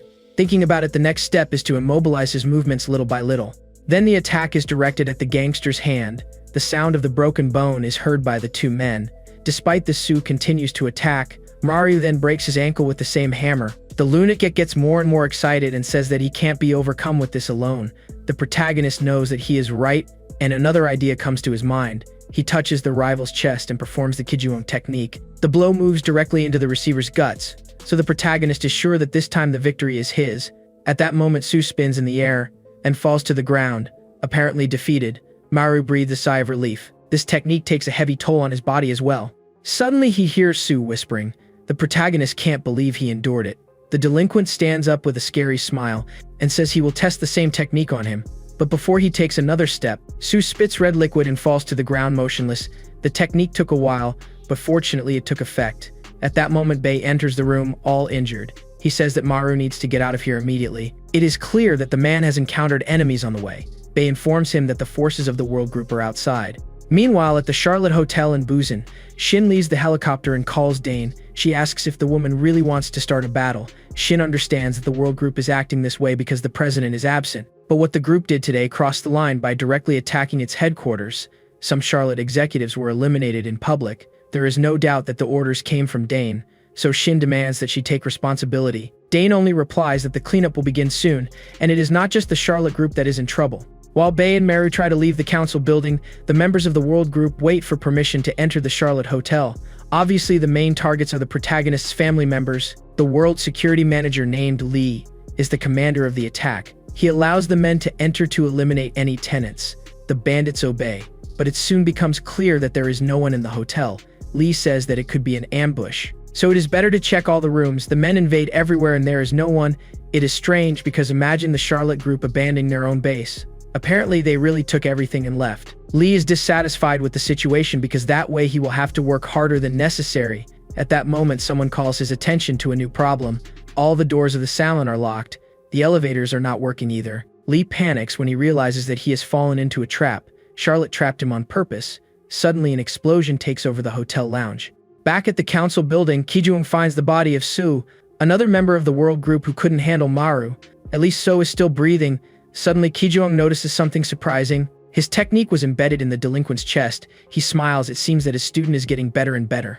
At this moment, the protagonist and the bodyguard are almost escaping. Bae says that Shin and his family have already gone to the hotel in Busan, so they are the only ones who need to leave. Maru questions why she went to Busan. Bae replies that the enemies have already taken over Seoul, so they will be at a disadvantage if they return there. All they have to do now is walk through the door. The scene changes to the Charlotte Hotel located in Busan. Shin asks how the hotel is doing in Seoul. She receives the information that the bomb has already been activated, and the world group will be held responsible for the act. The security guard added that Do Ranch said that the Japanese are on their way, but they may take a while to arrive. Shin says that the situation is dire, so she hopes that they will get the upper hand at some point. Suddenly, a girl jumps into his arms. Shin is scared by Naru and asks what she is thinking of the hotel in Busan. The protagonist's sister replies that it is great. It is possible to see the ocean and the amenities are also excellent. Naru is eager to enjoy the place with her brother. She soon realizes that Kim is not with the president and asks where the woman went. Shin says that she needed to resolve some matters. Everyone will meet soon. The scene shifts to the past, when Kim learned that the destination was the Charlotte Hotel in Busan instead of Seoul. Shin explained that they needed to regroup in Busan and prepare the counterattack there. Kim simply took her parachute suit and opened the helicopter door. Shin tries to stop her from jumping, but it is in vain. Back at the council building, the members of the world group are rescued. Kijuong thinks that Eunju is a waste of time for his group. On the other hand, the bandits carry Sue. The vice president tries to convince the boss that he is still someone important. He displays the location of the protagonist on the cell phone. Ki-jung finds it strange because the target is moving very fast, beyond human capacity. At the same moment at the Charlotte Hotel, the firefighters try to control the fire. The neighbors reported that they heard a scream, and then the explosion. It is likely that there is no one alive. Lee surprisingly leaves the place unharmed. The firefighter tells the man to go to the hospital. The delinquent just pushes him. Suddenly his phone rings a call from Ki-jung. Lee fakes a smile when talking to his superior and warns him that the place was a trap. There was an explosion shortly after they entered. Ki-jung interrupts him to say that he has the butcher's location, so Lee must go there with the reinforcements. The bandit goes crazy when he receives the new order. He remembers that he just said that he was almost eliminated, but Ki-jung has already landed another job without thinking about his condition. The scene changes to half an hour later. Kim tries to sneak into her friend's apartment in Seoul, but is quickly noticed. The friends assume that she decided to visit them because she knew that the menu that day was ramyeon. The girl is invited to attend the banquet. Everyone is happy with her arrival because it's been a while since they last saw her. Kim is also happy to be reunited with them, but she is forced to shower before eating. The girl obeys the order and says that she came to visit them because she will disappear for a while. The friends think it's funny that she warns them, since the girl spends months away from home. Anyway, Kim hurries up and takes her shower. She wears a clean outfit and is excited to join her friends, but the scene she finds when she returns is terrifying. Everyone has been eliminated in the room. Lee looks at her disdainfully and says that the girl doesn't look like Maru. Maybe they passed the wrong location, but he is not sad. Lee asks Kim not to misunderstand. He didn't eliminate his family members. In fact, Lee arrived a short time ago and found everyone on the ground. Ki-jung's men did all the dirty work. He only went there to pick up Maru. Lee hopes she understands the situation. After all, Kim was once part of the world group. The girl is paralyzed with 4 guns pointed at her head. He looks up and says that Lee is a damn thing. The man says again that he did nothing. He was sent to the scene by Ki-jung's orders. The target was just Maru. Lee didn't expect to find her, so he suggests ending the conversation without regrets. It's too late for the man to ask for something like that. Kim quickly takes the gun he had hidden and hits the 2 men around him. After eliminating the other 2 remaining, Lee just looks at her with his arms raised. He explains that he really wasn't involved with the event. Kim walks past him coldly and takes the food that the family has prepared. She eats silently in front of the horror scenario. The food comes to an end in a second, and there's only 1 cigarette left at the bottom of the pot. Lee trembles with fear, asking if it was tasty. Kim reloads the pistol and points it at him. Tears flow from her eyes. Then she says that she has never tried anything as tasty as this ramyeon. Memories of the past invade her mind. One day Kim was chased by a rival group. She managed to escape with many injuries, but she didn't walk for long. The girl fell to the ground in the middle of the rain and the dark night. Her consciousness gradually disappeared. 20 hours later, Kim slept in an unknown place with people she had never seen. Everyone watched her worried, especially because of the position the girl was sleeping. A man suggests that they eat ramyeon alone. At the same moment Kim wakes up, she eats a pot of her favorite food. The days passed and she started to live with those strangers. They never asked what Kim's job was or why she was lying in the rain. Kim was treated like a new member of the family. For the first time she had the feeling of having a home, but now it's all over. Kim shoots towards Lee. The man dodges and hits his fist in her face. He says again that he has no connection with what happened today. Kim kicks him towards the head and then hits the knee on his nose. Lee realizes that he shouldn't have accepted the extra work, but now he has no alternative. He uses the sword to cut the barrel of Kim's gun. Lee informs him that he will need to hurt her if she doesn't stop. The guy sees on the clock that there are 10 seconds left until midnight. He intends to finish it as soon as possible. Meanwhile, Ki-jung follows the location and realizes that Lee has arrived at the destination. He warns the Unju that his sister has gone to Busan. The vice president says that this is bad. That place is really hard to conquer. Everything is surrounded by mountains. It is a fortress built with defense in mind. Ki-jung replies that it is actually very good. It means that once she entered that place, she will have no way out. The man had a plan in mind and mobilized several men for the next attack. At the same moment, Kim and Lee fight intensely. The duel should not last more than 10 seconds. The 2 exchange punches. In the end, Lee gets some of the girl's clothes. The 10 seconds come to an end and Kim tries to catch his breath. The man says he needs to end this soon. He is not willing to let her go, but Kim breaks the glass window behind her with the body and says she will see it in the future, then shoots the gas pipe behind the man and the apartment explodes. Ki-jung and Unju park the car upon seeing the fire. IO vice president believes it is Lee's workmanship, but Ki-jung doesn't think the man would use this messy method. As the neighbors gather to see what happened, Ki-jung notices a familiar figure. His men chase Kim. She finds the only shop open and enters. The vets look on in surprise. Kim puts her finger in her mouth. It's the signal for them to be quiet. 5 minutes later, Kijuang follows the red liquid left on the floor and comes to the store. He enters and asks if an injured woman entered the place. The vet confirms that it did, but she just asked for a bandage for the wound and left. Kijuang thinks it's strange because she watched the main entrance the whole time and didn't see Kim leave. He quickly remembers the blue car and yells at the men to hurry. Kim was saved by the protagonist and Bei. Maru thought she was in boozing with Shin. As we saw in the previous video, Kajung doesn't believe the vets because he watched the main entrance all the time and didn't see Kim leave. So a memory comes to his mind: a suspicious blue car had passed a few seconds away. The guy yells for his minions to hurry, but luckily Kim was saved by the suspicious car. The protagonist is relieved to have arrived on time, despite initially thinking that she was in Busan with Shin. Maru even questioned what she did in that place. All the girl replied is that she was solving some matters and that this could even get the protagonist out of trouble in the future. As the car walks down a dark road, someone seems to be watching them. The scene changes to the Charlotte Hotel in Busan. President Shin receives Director Jang, apparently an ally. He is afraid that things will not go as planned. He does not think he has enough manpower to fight the world. Shin tries to convince him that there is no reason to worry, but at that moment a desperate voice enters the place and draws everyone's attention. In the middle of the security guards, someone shouts that his men were all defeated. That guy was so angry that he demanded that Shin do something. After all, Maru destroyed his men. This makes him lose a lot of money with hospital. With a calm voice, the president hands a note to President Takenaka and says that it is to make up for what Maru did. The envelope was ripped from his hands to make the guy even angrier. When the envelope was opened, he soon realized that there was no money inside. In fact, it was a simple document. Takenaka then loses his mind. To compensate for the damage, at least he should have some money, Shin says to look better. And again, the man creates the hope that it is a real estate document. He just doesn't want to lose because his men are crippled. That document is important evidence for President Takenaka because it is related to his company. It is proof that World embezzled the value of the transaction with the Doi Ranch. The president used this opportunity to improve the relationship with Takenaka and consequently with the Doi Ranch. Meanwhile, back on the road, Kim complains about the speed the car is going and even calls it scrap if it continues. At this pace, it is likely that they will only arrive tomorrow. The driver warns that everything is fine because as soon as it leaves the world area, they will switch to another car, before the man concludes what he is saying. A car forces overtaking and prevents him from moving forward. The driver Bei tried to change direction, but it was a matter of seconds for his car is surrounded by enemies. Obviously, they were men sent from the world group despite the pressure for the protagonist and the others to get out of the car. The driver does not think twice and accelerates. He knows that he will lose much more time if he gets down and solves everything at hand.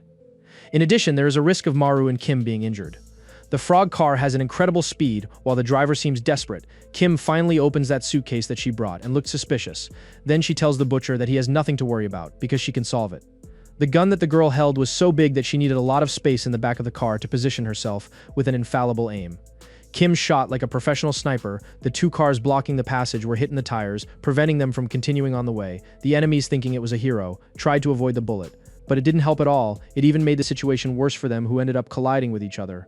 After the protagonist's car left the situation at high speed, the girl screamed for victory. In addition to showing her skills, she also saved her friends. But not for long, because those enemies seemed to come out of sewers. More and more they multiply. Then 3 other vehicles managed to block the road, forcing the butcher's car to stop. Even injured Kim gets out of the car and prepares to open fire on anyone who is there. As soon as she aims at the enemies, something catches her attention. The protagonist decided to fight too. Instead of just waiting, Kim thinks Maru is a crazy guy because he fights only with his hands. This time, the butcher wanted to save time, so the dagger did most of the work. It was stuck in the neck of every security guard who got in his way. The next enemies couldn't even get out of the car to fight because the protagonist was even more agile. Kim made sure that no man attacked the companion unawares. The girl's aim was so good that with just one shot she made strike. Maru looked with admiration and fear. The girl was really crazy. On the other hand, she seemed satisfied. Now a doubt hovers in the minds of friends. The butcher does not understand how so many enemies managed to keep up with them. It's as if they knew their location. The driver confesses that a few hours ago he found a tracker in the car, but got rid of it before hitting the road. Anyway, now there is no other solution. What they have to do is get out of the world group area as soon as possible.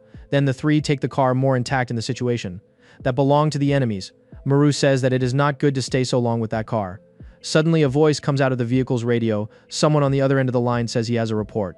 It is clear that the mysterious man was someone from the world group who wanted to inform that all the roads were blocked. Little does he know that this information was not passed on to his ally. In fact, it fell into the hands of the enemies.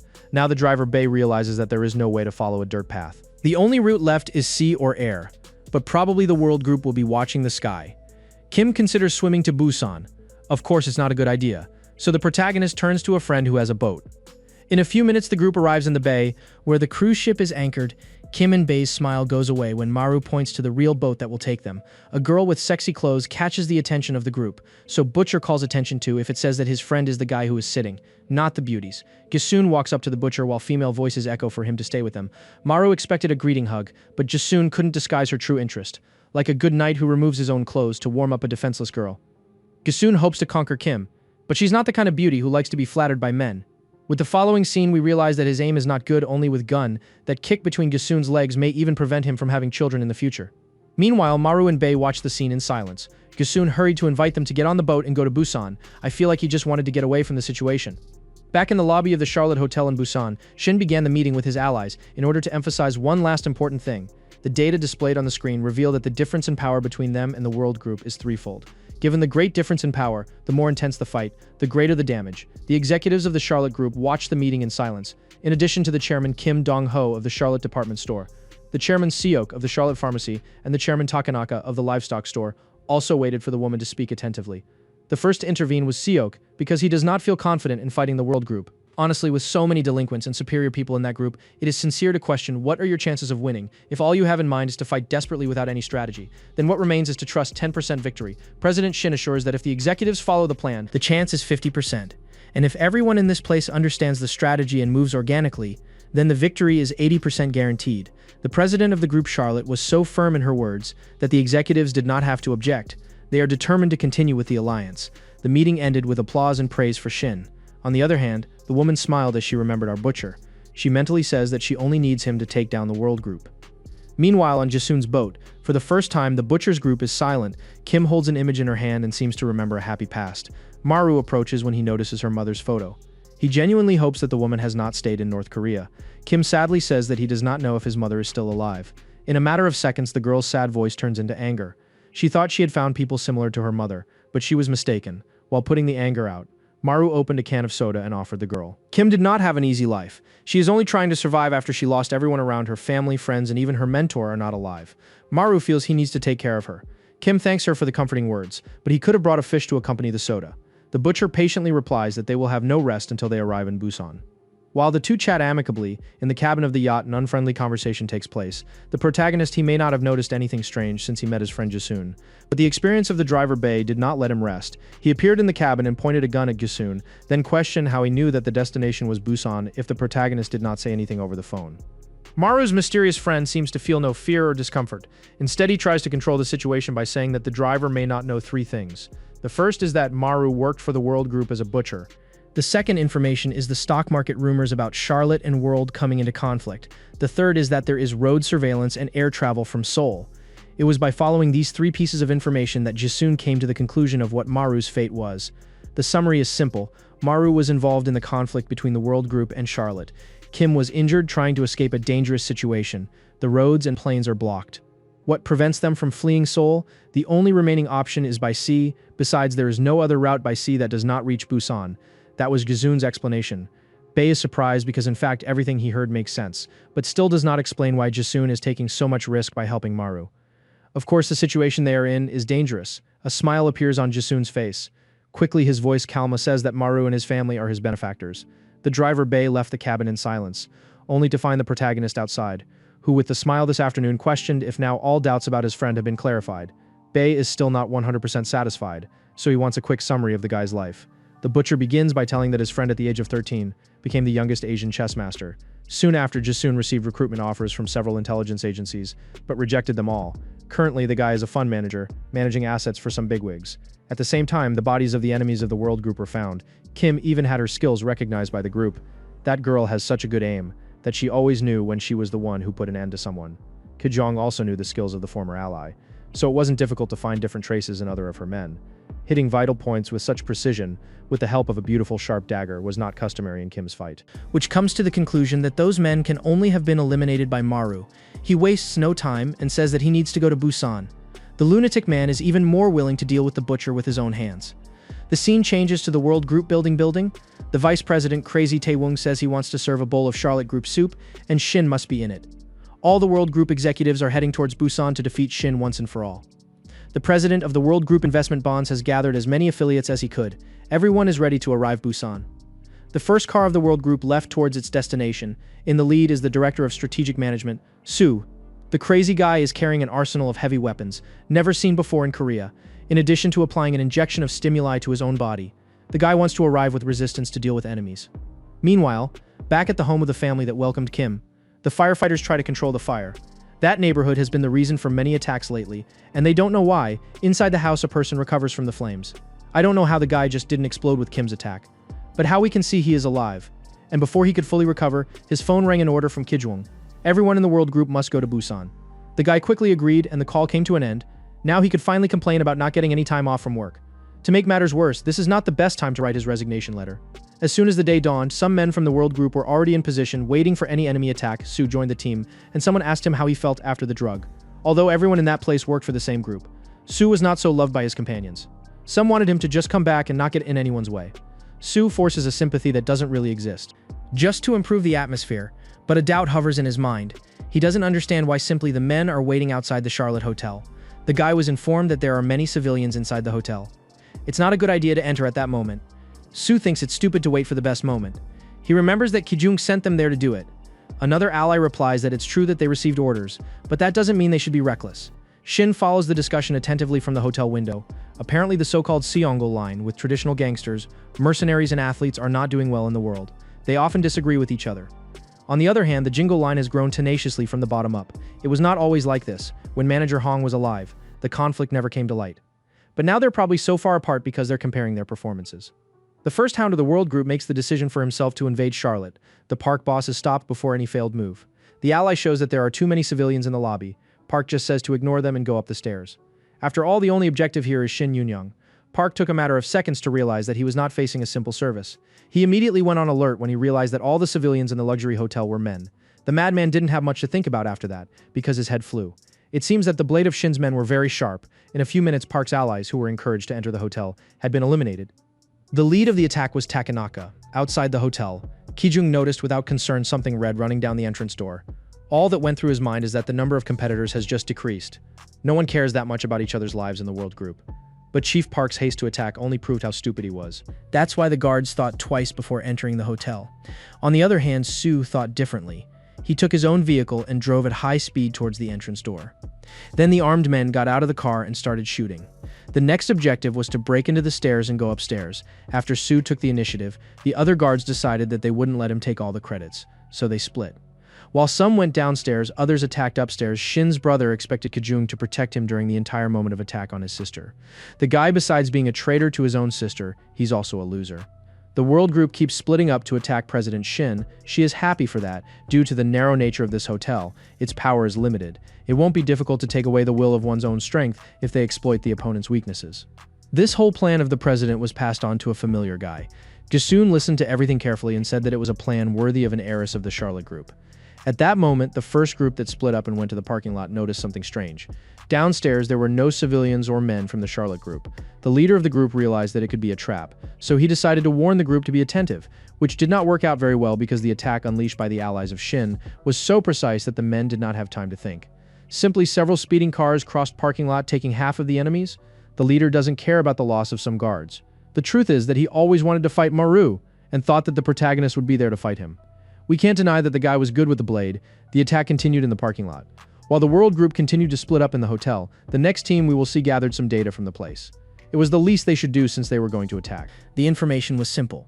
There are 16 floors in the Charlotte Hotel. The leader calculated that floor 12 is where Shin should be, so he ordered his group to go to floor 11, so they could narrow down to the real floor. The plan didn't work out very well because there was already a sniper prepared to deal with this situation.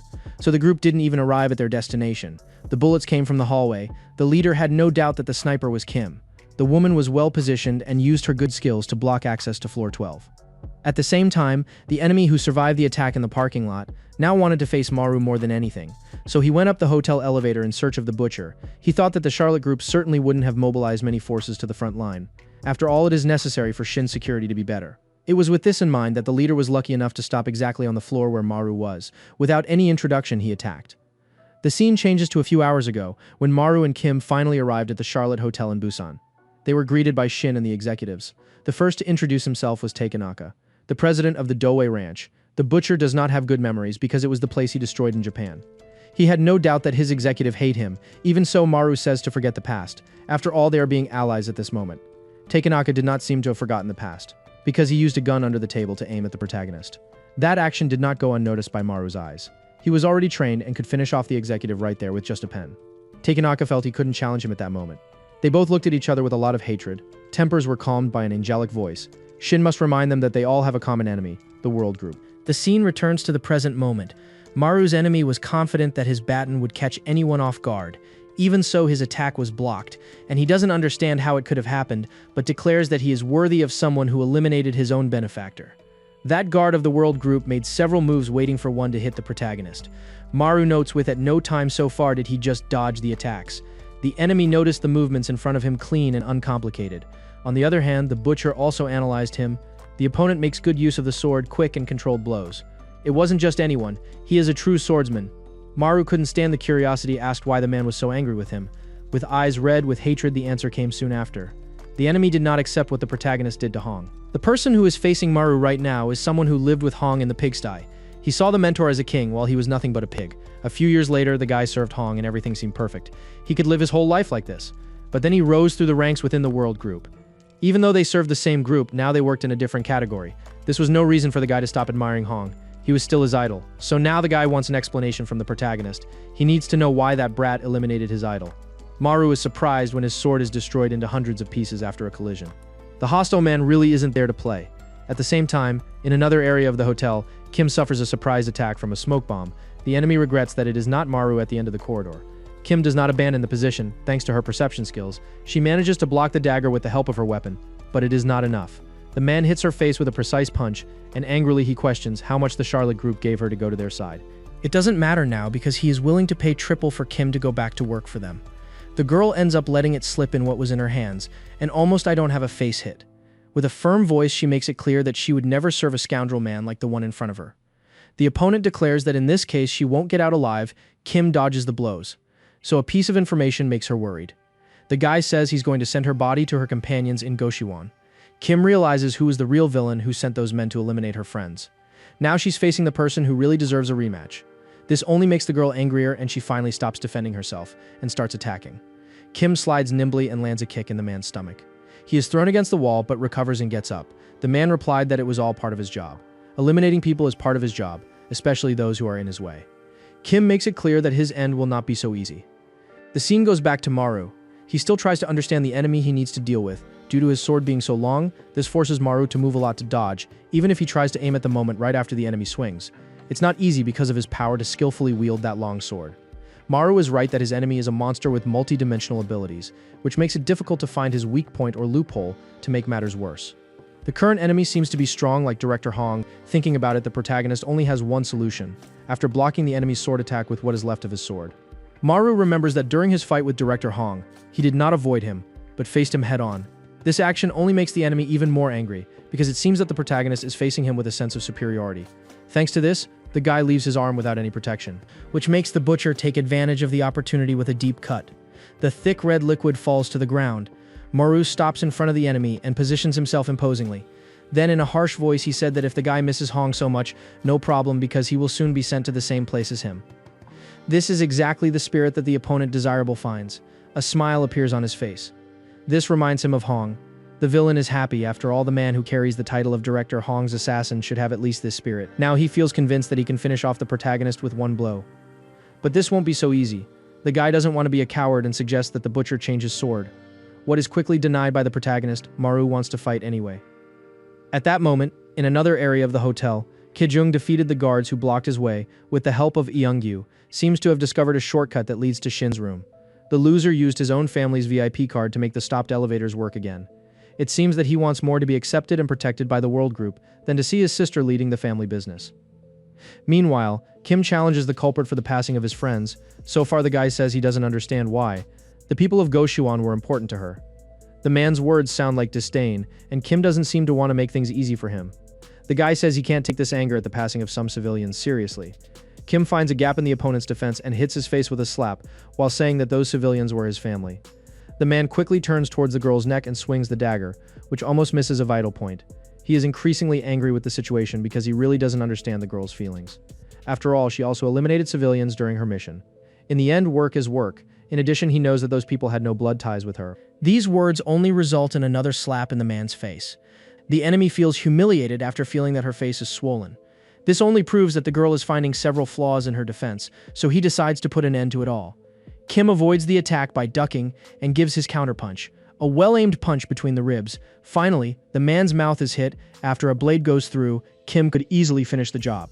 But the man falls to his knees and begs for life. He tries to convince her that her bad deed was because he was forced. Many excuses are given. The man even resorts to Kim's sentimental side by saying that his family is waiting at home. The thrill game doesn't work because Kim's family was also waiting for her at home. Even so, she seems to get into the guy's game. The girl leaves the gun behind and tells him to leave.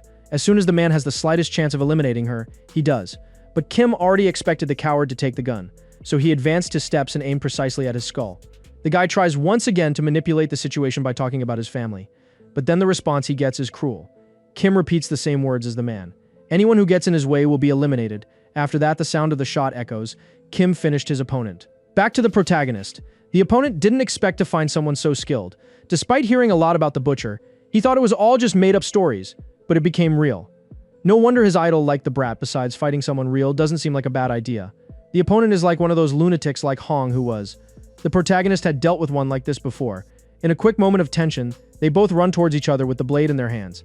The goal is only one. It reached the vital point of the neck. After the path crossed, they stopped after the movement of swinging the sword. Maru watched his enemy fall after having his throat hit. Less of an opponent good to deal with.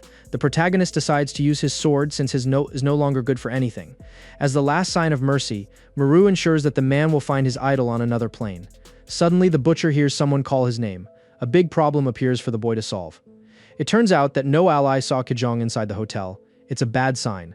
The protagonist fears that Shin is in danger, and comes to realize that the only place Kajong can be right now is the elevator. In another area of the hotel, Kim receives the call to help with the president's security if he has already finished his work. The girl organizes the weapons and replies that she will go as soon as possible. After eliminating a big fish, the delinquent Sue thought he was going to make a sneak attack. But then he heard the girl say that he needed to eliminate one more person. It was clear that his presence had already been noticed in advance. At the same time, Kajong can't stand sharing the same elevator with the failed Yoongyu. The guy never tires of saying that he was a great help and that he is a good ally. It is clear that all he wants is for the president of the world group to know about him. Kajong says he will report on his help in the future. Now he needs to find Shin before Maru. The elevator finally arrives on the 12th floor. Kajong is in front of the presidential room. Yoongyu already makes plans for the future after his sister is no longer alive. Suddenly, a voice on the side ends the man's happiness. A mysterious man arrived on the 12th floor before them, and waited patiently sitting on a chair. Yoongyu recognizes that guy as Vice President Lee. It's strange that he's there to defend Shin. After all, the man belongs to the world group. Even Kajong was surprised by the betrayal. But it was a good surprise because he always wanted to face Lee and see with his own eyes how amazing his skills were. The guy even takes off his coat so as not to hinder the performance. He intends to face Lee with nothing in his hands. The scene changes to Lee's past. The beginning was the same as always. A new employee in an obscure company. He worked overtime without receiving any special treatment. Lee's worst feeling was being accused of something he didn't do. He doesn't forget Kim's lost look after finding his family decimated. To make matters worse, Lee almost caught fire with the house, so that's why he decided to betray his group. No more overtime after Lee left the house that was on fire. A friend came to help him. The guy vented about work. He couldn't shower for a week because of this extra work, and is wearing the same underwear for the third time in a row. Lee adds that even with a burn on his face, he can't go to the hospital. The friend agrees that it's not good to continue working under Kijung's direction. Lee confesses that to get out of this job, he needs to face his superior. The friend seems to have found an alternative job. He hands over a card he received from an employee of the Charlotte Group, and then advised Lee to call as soon as he wants to work again. It wasn't that difficult to accept this.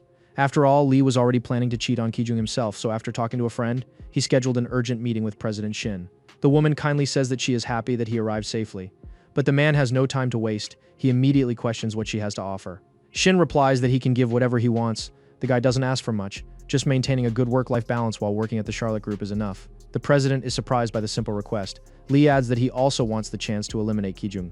This is how we get to the current moment of the story. Lee moves very well and hits Kijung's face. For now, the enemy is reading the movements. He analyzes that Lee uses the fast and sharp machete. It also includes some irregular movements, so it is a mistake to let his guard down. Before the guy finishes the reasoning, Lee blocked Kijung's advance with his foot and made an aerial attack. The enemy let himself be hit. All this to understand what Lee's techniques were. He came to the conclusion that Lee first makes a big straight cut with the machete, and then immediately comes a kick, accompanied by high speed and medium to short range chain attacks. What Kijung understands by this is that it is better to keep his distance initially. While the two face each other, Lee takes the opportunity to vent. He was exhausted from so many orders he received over the phone, so he decided to deal with the problem personally, but it seems that the old boss is running away. Lee still hasn't realized that Kijung is trying to read his patterns. But his speed makes it very difficult for the guy to react. Even so, Kijung decides to counterattack, and the attack he used was the same one he used against the protagonist in the first fight. First, he hits the victim's belly hard, and then spins in the air. Not just anyone can get up after receiving something like that. Lee falls to the ground with a lot of speed, and his body is paralyzed by pain. Kijung doesn't want to destroy the former employee physically. He also wants to destroy his self-esteem. Lee tries to lift over his weak legs, while Kijung says out loud that manager Lee indeed has fast and straight movements. It was difficult to keep up with his speed. The problem is that the pattern of attacks was obvious. Kijung prepares for the last blow that can eliminate his old employee. And as a way of saying goodbye, he said that Lee was a great subordinate. The man just looked hopeless. Then a wind crossed the room, and Kijung realizes that his target is no longer there. Kim managed to get Lee out of danger in time, and looked horrified at the enemy. Kijung thought for a moment that the girl was there to save Lee, but in fact she was thrown by Sue, and by coincidence ended up colliding with Lee, which made him escape from Kijung's hands. Now Kim faces a big problem. Sue continues to use the narcotic that changes her physical strength. Kim helps Lee get up, and the two have a moment of conversation. He asks why she is there. The girl reveals that it is not of her own volition. She also decides to clarify the disagreement they had a day ago. Kim says that she found out the truth about who eliminated her family. That's why she wants to apologize to Lee and blame him. The man sighs deeply and replies that it's okay. In reality, they need to focus on defeating those monsters. It seems impossible, now that Lee has broken his leg. In this case, Kim is in better shape. Luckily, she was lucky to have extra help. An elevator stops and draws the attention of those who are in the place. Everyone turns around to see the protagonist. Sue is sure he can deal with Maru, so he doesn't think twice about starting the attack, but he's just a stupid guy like all the others who clashed head-on with our butcher. The guy failed once again in the clash and had to see with his own eyes his arm flying. It was just a swing of the sword and the opponent was defeated. Now Maru's attention goes back to Kijung. I think you can see on the enemy's face that he wanted this much more than the protagonist. While a high-impact conflict was close to happening on floor 12, the minions of the world group kept splitting up to look for the target, but so far they haven't found anything of President Shin. Even so, they don't give up, which causes many men to be eliminated when some of the president's guards find the minions. The sound of gunfire is heard and falls one by one. The survivors try to enter through another door in order to flee the scene and then find something much worse, a man with a katana. The end is a little more cruel than the previous one. In practically everything in the Charlotte Hotel, there are men allied with Shin, so every door that the enemies open, they come face to face with something bad. On the other hand, President Shin seems to be comfortably in her room and safe. Everything is going according to her plans. It may be that the world group tries to pass the image of a large and powerful group, but that's just on the outside. If you look closely, they still have some flaws. Their performance is one of them. The men simply split and lost strength. For Shin, this is the best possible scenario, so her men can fight the employees of the world group one by one. But this plan did not come only from the president, so she thanks a friend of the protagonist for helping Jasun, mainly helped in the strategy of changing floors. After all, it was obvious that all the locals wanted the president's head, so he managed to fool them. Even though they are now in the upper hand, Shin still doesn't feel ready to celebrate. The executives of the world group are strong enough to turn the tide. The scene changes to Maru. After Sue's defeat, an awkward silence took over the place. Now the butcher waits for the next opponent. Maru thought countless times about how he could beat him. There are more than 2 weight classes difference between them. Kijung seems superior.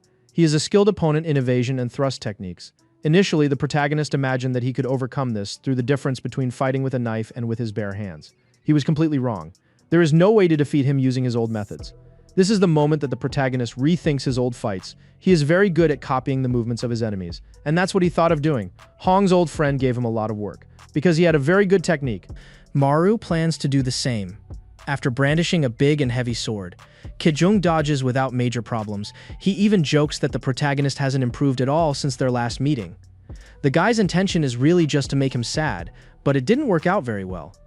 Maru left a scratch on Kijung's face. The guy was even nervous after that. He didn't even see what happened. Luckily, Maru copied the technique.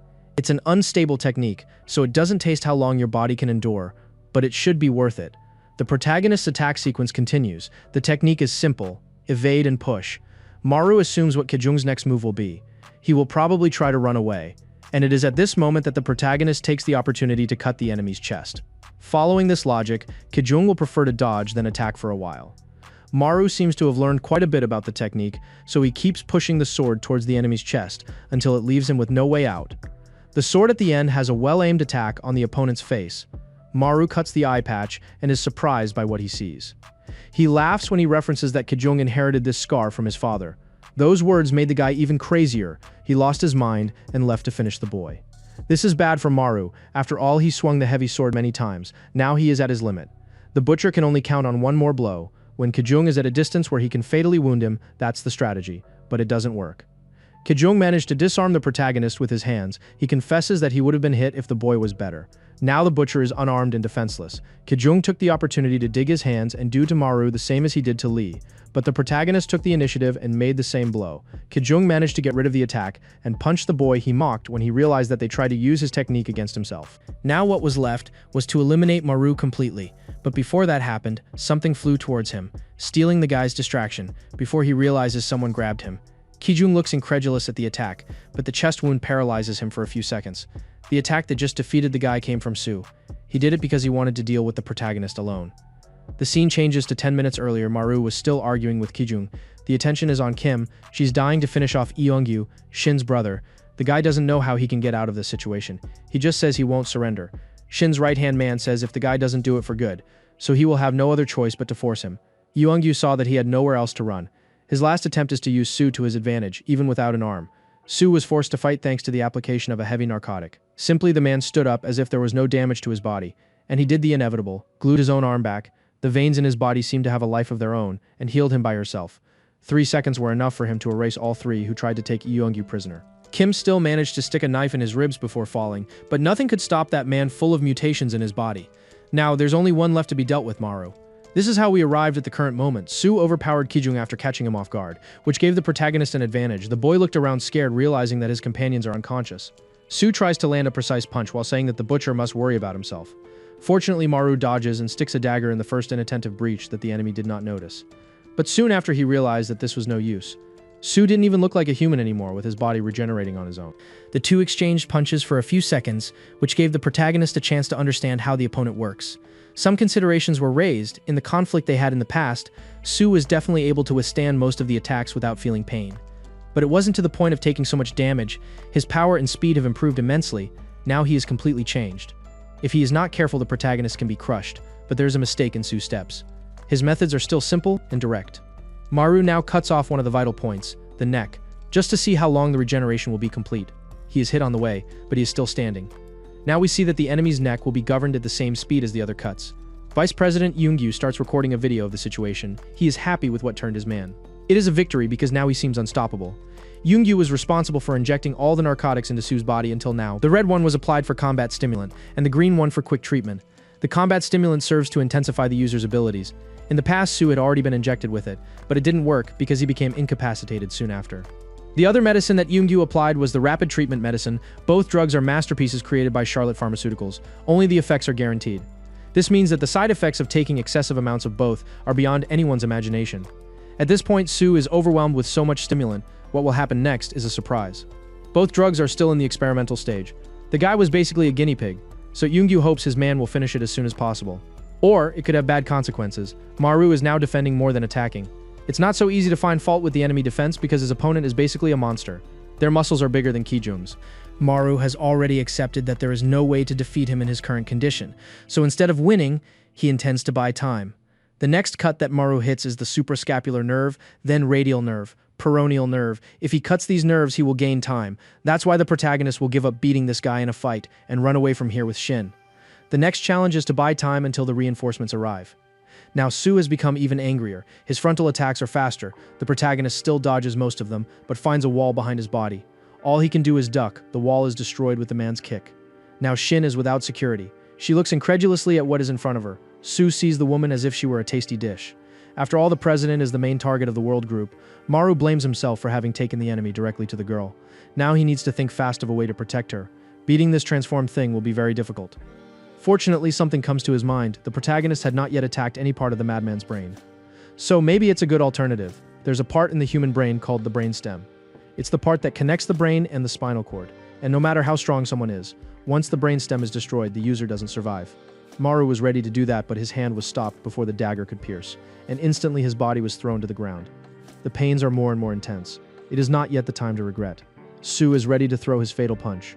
This does not work. He receives the blow to the entrails from behind. Kijun could not simply watch all this in silence. The traitor must pay for what he has done. That's what he thought. Kijung's technique is great for catching crazy people off guard. For the protagonist, it's like a bad joke. Suddenly he switches the fighting characters in the middle of the game, and one is more monstrous than the other. It seems like a joke. What we can say about all this is that it's not a completely unfavorable situation. Kijung seems to have fared worse in the first fight against Su. Due to his weight, his damage must have been greater as well, and the protagonist thinks that apparently he must also be quite tired of fighting. The butcher is also a mess. His stamina is at its minimum, which is why he can't miss the next blow. Now the fight is between Kijung and Maru.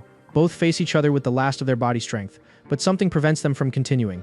Armed strangers enter the room. Shin seems horrified by the enemy. The president of the World Group personally went to see what was happening. She wanted to end everything as quickly as possible, so she brought professional elite snipers.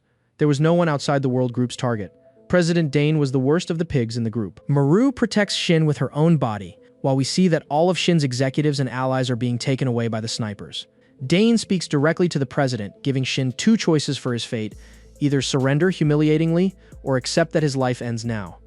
The silence between the rivals is broken by Su, who says he needs more stimulant. Eungyu refuses to give it to him because he's already had enough, but the madman doesn't accept that as an answer. He aggressively rummages through Eungyu's clothes and finds what he wants. After applying it to his own neck, the intended changes immediately occur. Su triples in size. His muscles seem to have a life of their own. People stare intently because it's the first time they've seen something like this before. This time, the desire to become stronger wasn't worth it for Su. The consequence came first. His body couldn't withstand the last application. He was gone like a loaded explosive. His body transformed into thousands of scars that pierced those nearby. Shin sees the protagonist get in front of him and worries immediately. Maru's back was hit, but he did what he wanted, to protect the woman who protects his family. Soon after his action, the butcher reached the limit and collapsed to the ground. Tears welled up in Shin's eyes as she tries to wake him up. The girl repeats to herself that she doesn't understand how this happened. The Charlotte group seemed to have dominated the world group. Dane is different from President Shin. She doesn't care about the man who protected her with his own body. For her, he is nothing more than a bloodhound, something with Kijung and Maru. Defeated on the ground, the tension happens again between the rivals. Dane asks Shin to choose the options again, not to live or humiliate himself. In a moment of desperation, Shin concluded that he could not lose in this one, so he applied the injection to the protagonist. It seems that the girl was only thinking about herself, or at least thought that if it weren't for this attitude, everyone would have a terrible end anyway. Dane was silent until he realized that nothing has changed. The narcotic seems to have no effect on the protagonist. All this delay takes more and more of Dane's patience. Then she authorizes one of her snipers to finish off her rival. Shin raises something in her hands and asks if Dane really wants to do that. If the president of the world group moves even an inch, the whole building will explode, and it won't just be like the Seoul Hotel, where only the lobby was blown up. It will be difficult to survive this time, breaking all of Shin's expectations. Dane replies that she must go ahead. The president of the world group is the craziest and cruelest among all her employees. She knows how to use people and get into their minds. Dane questions if the rival really thinks that if she had given in to all similar threats every time, the world group would be all this power. The answer is no. Dane knew how to get out of all these situations so far. But something she didn't expect was coming. Shin shows off a pen drive. In it, there is what Dane is looking for. The recipe for the anti-aging treatment. For the first time, the president of the world group seems to have been surprised. Shin intends to detonate the pen drive with everyone there. She had this card up her sleeve because she knows that Dane is from the same generation as her father. But it seems that the woman forgot to grow old. There is only one reason for that. Dane seeks the perfect recipe that is in the hands of Shin, a product that only Charlotte's successor is allowed to have. There are no copies. So far, the president of the world group knows that she needs this recipe to keep her current body 100%. Shin hopes that her rival will go into deep despair, beg not to burn the pen drive, and even apologize. But Dane is a crazy woman who found the situation funny. It was as if she were watching a comedy movie. Interestingly, that threat was enough. The woman turned her back and retreated. But before going, she made it clear that she would still finish the Charlotte group with her bare hands. Shin was left behind alone, with a destruction in front of her. She froze for a while before deciding what she was going to do. A while later, in the lobby of the Charlotte Hotel, the executives were waiting for the girl. Fortunately, they are alive, but the losses they had from their men is a very expensive damage. This means that any attack they will suffer now, it is sure that they will be defeated. They need time to recover. Shin consoles his allies by stating that the world group will not be able to move immediately so easily either. They suffered some damage and have to take care of a lot of work. The executives agree. One of them reminds Shin of the contract they made to Ally. She should deliver her part as soon as possible, but this should not be an urgency. The executive really wanted to meet the butcher and drink a drink before leaving. Shin's face changes when she hears someone mention Maru. She informs her that all the injured are already in the hospital.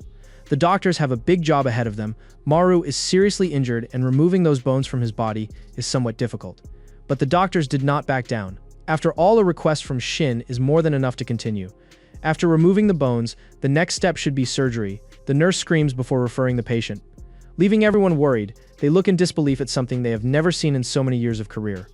Maru's body regenerates on its own after the bones are removed. As the boy no longer needed emergency surgery, a few hours later he was sedated and started to take care of himself at the hotel, a place that was in fact safer for the boy. The protagonist's best friend anxiously waits for him to wake up in his room, and when that happens, the guy is as happy as if a beloved family member had been reborn. The butcher denies affection for some time. All he wants to know is how his family is doing and how long to sleep. The best friend states that the boy's family is safe in Busan and should return to the hotel later. Maru also seems worried about Shin. Gizun is saddened that the butcher asked for everyone's well-being but his. The best friend claims that he might not even have gotten out of the situation alive, after Sue broke the wall he was standing in. While the protagonist recovers, President Shin gives a special interview. The journalist reports the death yesterday morning of President Yuan of the Charlotte Group, who was fighting an illness. The vacancy in the position of president will be filled by the daughter, the current president of the Charlotte Hotel. Shin is well positioned in front of the cameras for the interview.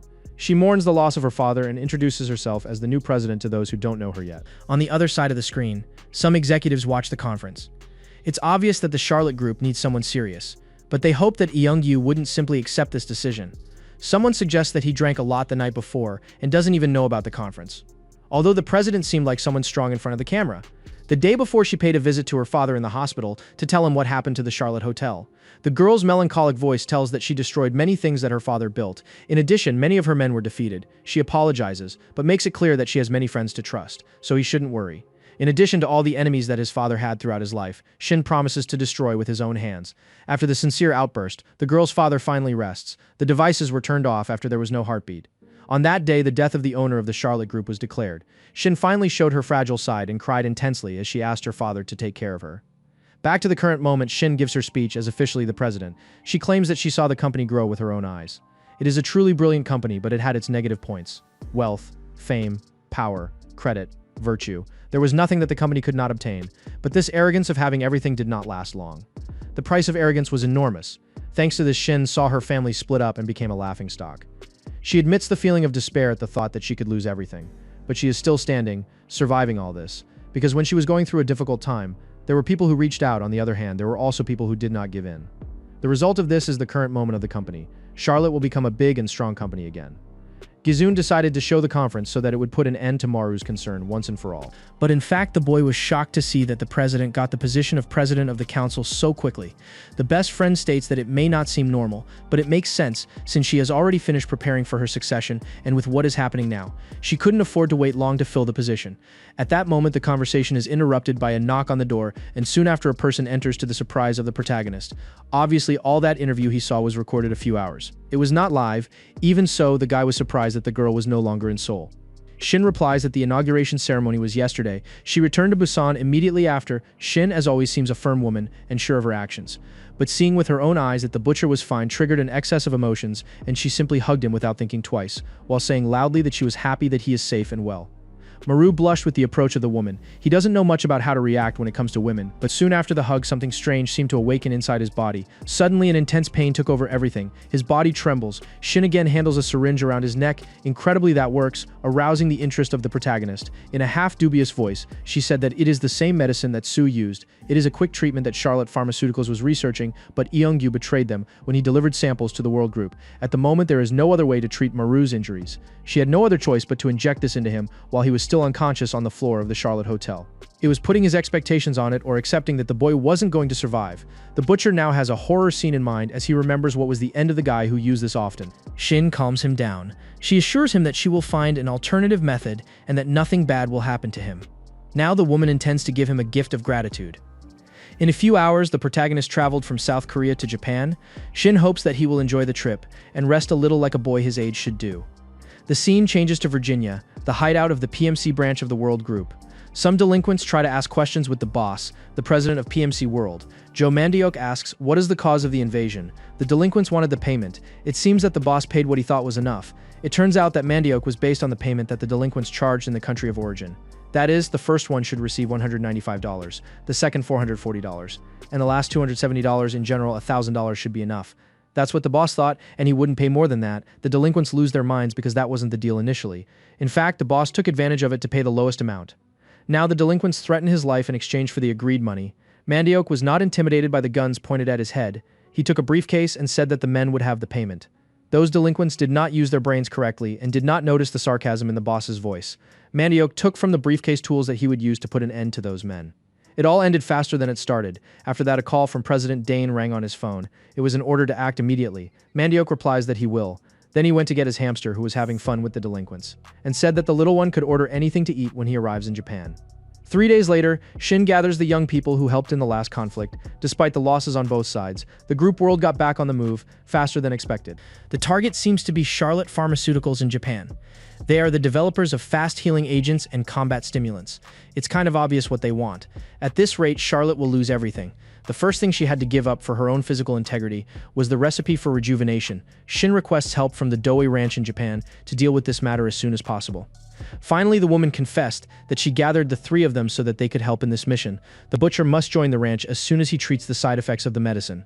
Jasun must execute the advisory position on strategy and tactics based on the situation. And finally, there's something Kim must do. The girl immediately interrupted the president to say that she is not a subordinate of Maru. She has no obligation to continue helping them. After all, she only met Charlotte's comrades due to some circumstances. Shin interrupted her to call her by her full name, Lee Myonghae. Kim suddenly becomes aggressive when she hears her mother's name being mentioned. The security guard is advised not to interfere. The president learned that Kim's mother is missing, so that's her payment for one more help, to find Lee Myonghae's location. Kim reconsiders the work and puts the dagger away again. Before accepting the new mission, she makes it clear that her mother's matter must be handled properly, or she will not be sorry to punish the president with a blow to the spine. Capable of leaving her crippled, in a sweet voice, President Shin says she agrees. Suddenly, another problem arrives. Master Hong's former subordinates, who now also work for the president, have discovered something very important. The protagonist is being hunted by the police. Shin watches the wanted poster with interest. It seems that the World Group has learned that Maru survived and wants to let the police delay their plans. This is bad because the butcher must move in the next few days. The woman assures him that the arrest warrant will be cancelled while he is in Japan. Even so, it is safer to use a ship instead of a plane. The protagonist's friends intend to go to Japan with him. In fact, these guys would even go to hell if Maru were there. Kim tries to resolve the situation quickly. She shows a call from Junsik's wife. It seems that the guy disappeared for days and didn't give any justification to the woman herself, so she screams so much on the other end of the line that the man's ears were affected. Even so, Junsik got an opportunity to redeem himself. His wife sent her daughter to stay with relatives while they celebrate their wedding anniversary. It seems that Junsik can't follow Maru now. Shin tells the boys to rest today. They will talk again tomorrow. That same day, the protagonist finally meets his family. The mother asks him to be careful when he is in Japan. The butcher promises that he will return in peace, then ruffles his sister's hair while telling her to take care of her mother. Naru promises to do this in the absence of his brother. On the other hand, the mother asks him to bring a fur coat that she knows sells in Japan. Maru imagines how much this can cost and soon says goodbye to the family before more gifts are ordered. Now that he is alone, the butcher thinks to himself, in the past he promised that he would not return to Japan. But it's not like he can stand still now. Someone interrupts his thoughts. Shin brought a drink to enjoy the end of the night on the hotel rooftop. She says that it's crazy to think that a few days ago their lives were at risk, and now they can share such a peaceful night. Shin doesn't forget to thank the butcher for protecting her until the end. In fact, she would like to say many things, but it wouldn't be enough even if they stayed up all night. The next afternoon, the protagonist was the only one in the group with the appearance of tired. I think he didn't sleep after the meeting with Shin. Kim thinks it's strange that he didn't prepare to travel. So with concern, he asks if anything happened before departure. Maru immediately replies that it's just seasickness from the ship. Then asks Gizun to look at the location. The friend assumes he is close. There is no way to be sure because of the weather. The GPS is not working well. The most important thing is that they are almost there. So the port must be close. Gizun fumbles in his own explanation when he smells a familiar perfume. It is definitely the perfume of President Shin. The guy shakes the protagonist, asking how he managed it. Kim asks to end the game for now and draws attention to something worrying. She didn't imagine that Japan was a country with so much smoke, as they were near the coast. It was already possible to see civilization. Surely something was wrong. At the same moment, the ship got dark, one where giants sank everyone in the sea. Maru fortunately managed to swim to the coast safely. No one warned that a tsunami was possible after an earthquake on the day they traveled. Anyway, it is alive. The executive Takenaka was waiting for them. He helped the protagonist to get up. The butcher thanked him and soon wanted to know where his friends were. Takenaka says that the girl has already joined her companions and is eating. On the other hand, Gizun was very injured. The guy feels comfortable and uncomfortable at the same time to travel with his miserable comrade. No one knows when Kim can simply cause chaos. But now the danger is different. Maru questions what exactly happened in Japan. Takenaka lights a cigarette and says that he initially thought it was just a stronger earthquake than usual. He was wrong. In just one day, civilization collapsed. The situation was so serious that not only did they find bodies of children in the rubble, but even their parents were missing. It was a catastrophe. Even those who wanted to escape from this hell. The tsunami was so strong that many could not. Takenaka is happy that the group arrived alive in the port. What remains now is to take Jisun to a hospital. The brat is relying on care. Japanese hospitals are better built against earthquakes than ordinary buildings. The destination should be Donin Hospital. Takenaka confirms that he is going there. Donin Hospital belongs to the Charlotte Group, and if they are lucky, maybe I will be able to contact them. The way to the hospital was dark and tense even when they arrived at the hospital. There seemed to be something strange, something that only the protagonist noticed and alerted his companions. The security guard prevents them from approaching. The butcher warns that he has a patient who needs urgent treatment. The guard doesn't seem to care much, until the moment Takenaka warns that they are from the Charlotte Group. The guard changes after confirming that those people are not refugees. He pulls a gun to shoot the executive, but falls lifeless to the ground after the blade fatally wounds his chest. The protagonist prepared in advance for the situation because he felt that something was wrong. 7 people with guns prepared to attack the group. Maru's perception is sharp. After the medicine Shin administered to him, a doctor went to see if there was anything wrong in his body. Nothing negative. The doctor declared that Maru is far beyond the reach of ordinary people. This means that the quick treatment that the butcher received worked differently. There is a high chance that it will not end up like Sue. Back to the current moment, Maru decides to take advantage of the stimulant before it has any side effects. The men, even armed, lose to him because they are not goodwill. The protagonist's attack happens from all sides, leaving the executive open-mouthed with a high destructive power. If this man at any time thought of challenging him, he just regretted it. Takenaka observes the same technique as Hong on The Apprentice. He even praises the protagonist for the perfect sword swing. Maru didn't pay much attention because the situation now seems dangerous. After all, they were attacked inside a property of the Charlotte Group. Kim draws attention after running with Gisun in her arms. Depending on the angle, it seems that the girl is being persecuted, but in fact those people are refugees fighting among themselves for care, or anything else. It looks like a bunch of wild animals. The executive thought of calming the situation with his own hands, but the butcher advised him not to do it. He probably won't get out alive. Those people are completely insane. Then Kim tries to return to the car. The hospital security cameras recorded everything, the scene, and was watched by an old stranger. Apparently he applied something to the refugees, causing insanity and aggressiveness. That's why the men were fighting each other for no reason. The intention of that mysterious doctor is only one, to prevent the protagonist and the rest of the Charlotte Group from entering the hospital alive. But he wasn't counting on someone as a protagonist to exist to subdue all his hard work. This crazy man named Miura Shinzo doesn't seem unhappy with the discovery of someone so strong. He enlists the help of an experienced swordsman to stop the man outside. The chief swordsman, Noribe Hiroshi, must prevent Miura from being caught by anyone. The old man thanks him while sending kisses. On the other hand, the head of security just turns his back and leaves. Outside, the protagonist continues to cut meat. Like a good butcher that he is, so far nothing has been able to stop him. Even so, Maru needs to admit that those people seem resistant. Cutting only their limbs is not doing much. Kim has not yet been able to flee from the refugees, and it is clear that she is tired of running carrying Gizun. Mr. Takenaka is also getting tired. Little by little, the situation is not favorable, but the protagonist prefers his friends to leave safely, so he orders everyone to abandon their posts immediately and flee, promising that he will find them later. Kim and Takenaka obey immediately.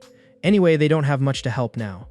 Jisun yells not to abandon Maru alone, however there is nothing he can do. The guy can't even walk on his own legs. Maru tells his friend not to make such a fuss. He will find him without problems later.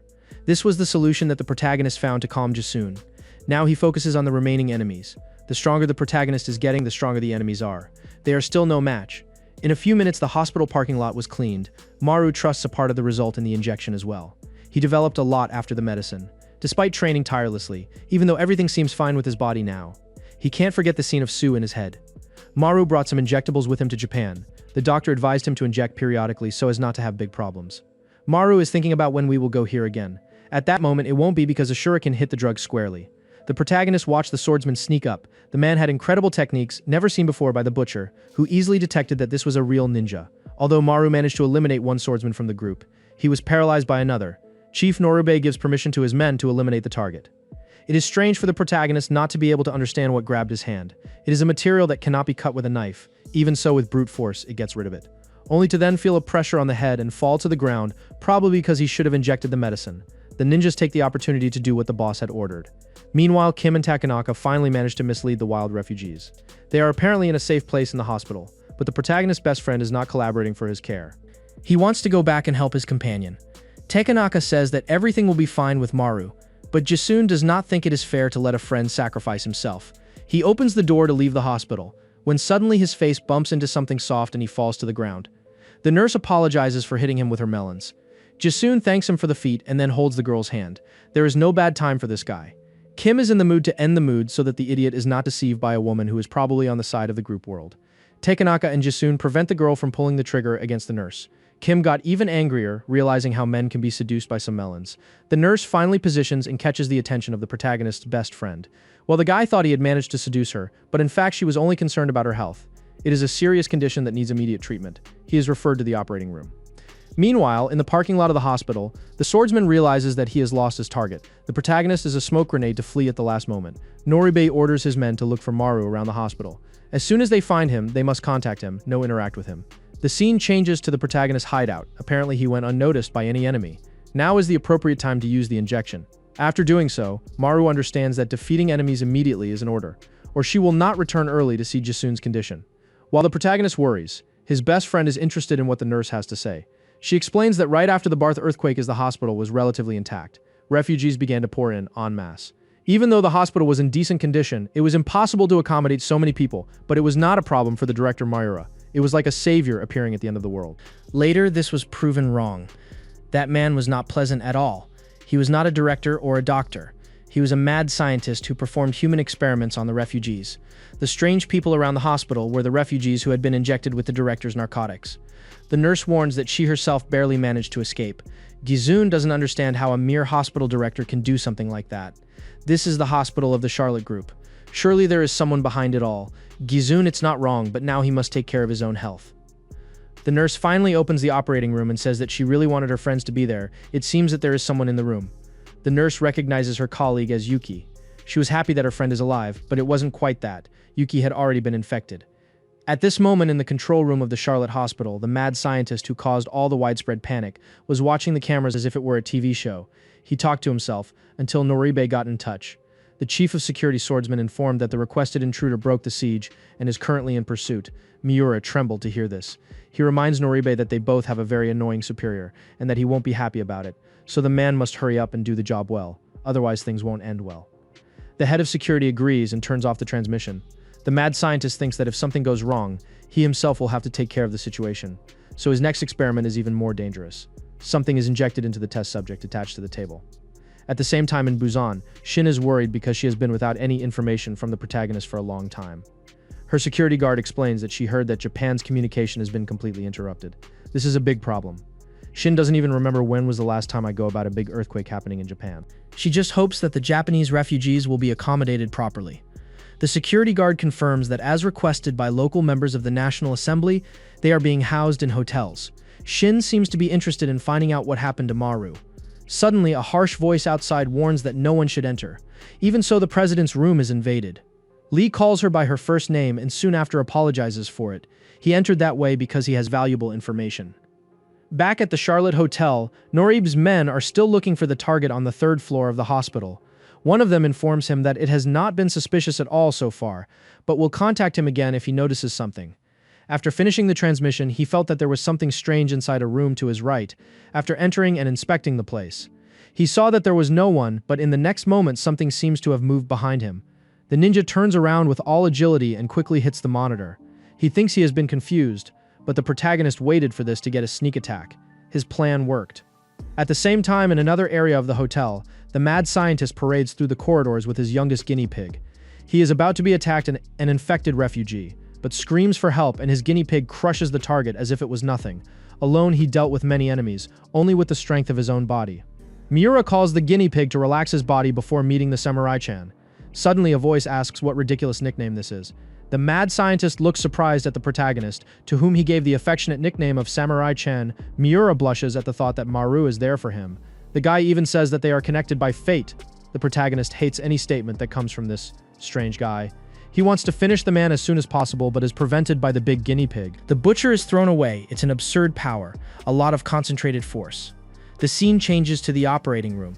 The nurse holds Yuki's body in her arms. I can assume that Kim took care of the infected woman fatally. Gizoon regrets what happened and promises that she will get the hospital director responsible for the experiments. Kim thinks it's a waste of time and advises the guy to only do the surgery soon so they can go. Gizoon explains that he is responsible for the strategy and needs information. They will not be able to leave Japan at this time, so the minimum is to understand what is happening. Takenaka agrees with a boy, and Kim accepts to protect this place while he is in surgery. Finally, Gizoon asks Takenaka to find the protagonist and confirm that everything is fine. The executive accepts the mission, although he trusts the boy's abilities. Back to Maru, the scientist seems more and more enthusiastic to see the fight. He shouts cute nicknames during the conflict, which is bad in itself, but it is worse when the protagonist has to face a monster. Every punch thrown by the guinea pig is a destruction. Walls are cracked. He is on a completely different level from the opponents Maru faced. In this case, the most correct thing is to aim at his tendons. That's what the protagonist tried to do. But surprisingly, the guinea pig had an absurd speed, despite the great weight he moves as if it were a feather. Maru guarantees a good distance for the people to follow, thinking for a moment, like the other refugees. This guinea pig is probably almost unconscious. Maybe there is some chance. The protagonist keeps running away from the destruction of the guinea pig, until he loses his balance and trips over the wreckage. Miura prevents the guinea pig from fatally hitting Maru in the face. This is because he also intends to make the protagonist a guinea pig. But the guy simply made the biggest mistake by preventing our butcher from being annihilated. This is because the protagonist took advantage of the obedience of the guinea pig to put an end to him with a precise cut on the neck. Maru thanked the scientist mockingly. After the guinea pig fell to the ground defeated, the butcher hurries to hunt the scientist. Miura is held against the ground and advised to answer the questions. The scene is watched by Noraibe and his men. The head of security knows what he should protect the director, so he warns that he will send a smoke bomb while his men save the director. He will destroy the target. Takenaka appears to disrupt his plans. This time, the executive intends to fight with the sword. Noraibe knows the executive's abilities and didn't want to have found him here, especially that he has such a big target. He knows he will have problems facing both at the same time. Noraibe tries to get the executive to follow him to another room. Takenaka is no fool and starts fighting right there. The blade is avoided by the swordsman.